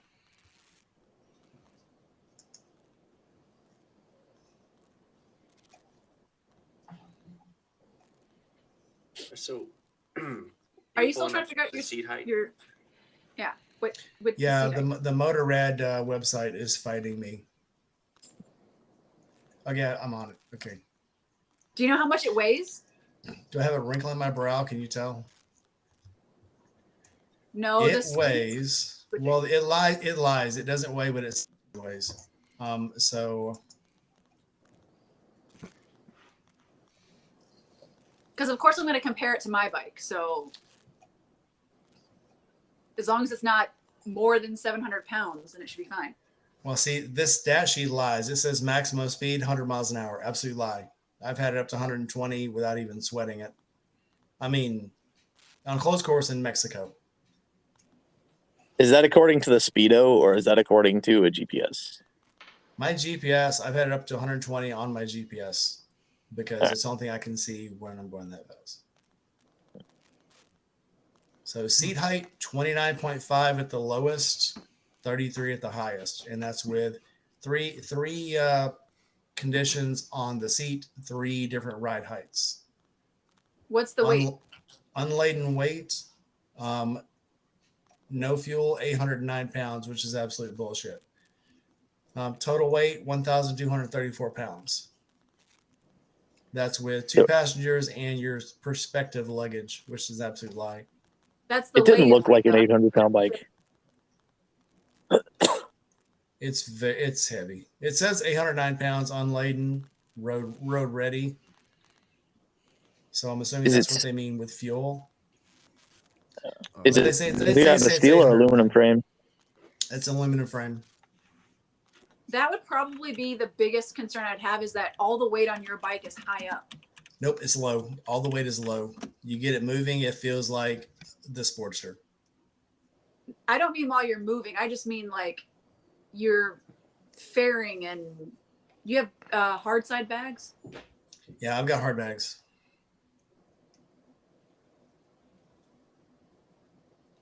Fuck I it, forgot do about it. your luggage. What are you gonna do? Drop it? Wouldn't be the first time. It's got engine. It's got crash guards. So I have never dropped someone else's bike. You better knock on wood.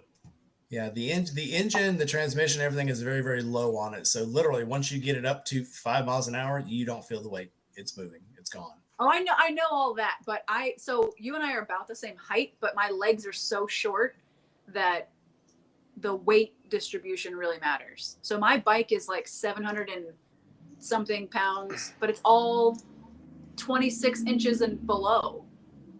I Yeah. just put a fairing on the front of it, and that's the highest point on it, and that weighs nothing. So it's that your Hey, This sounds like a weight service starts- that needs to be fulfilled. I'm going to get a bunch of spare parts for my bike, and at the next camp out, I'm just going to let everybody drop it. Fuck yeah. A rating writer. Yep.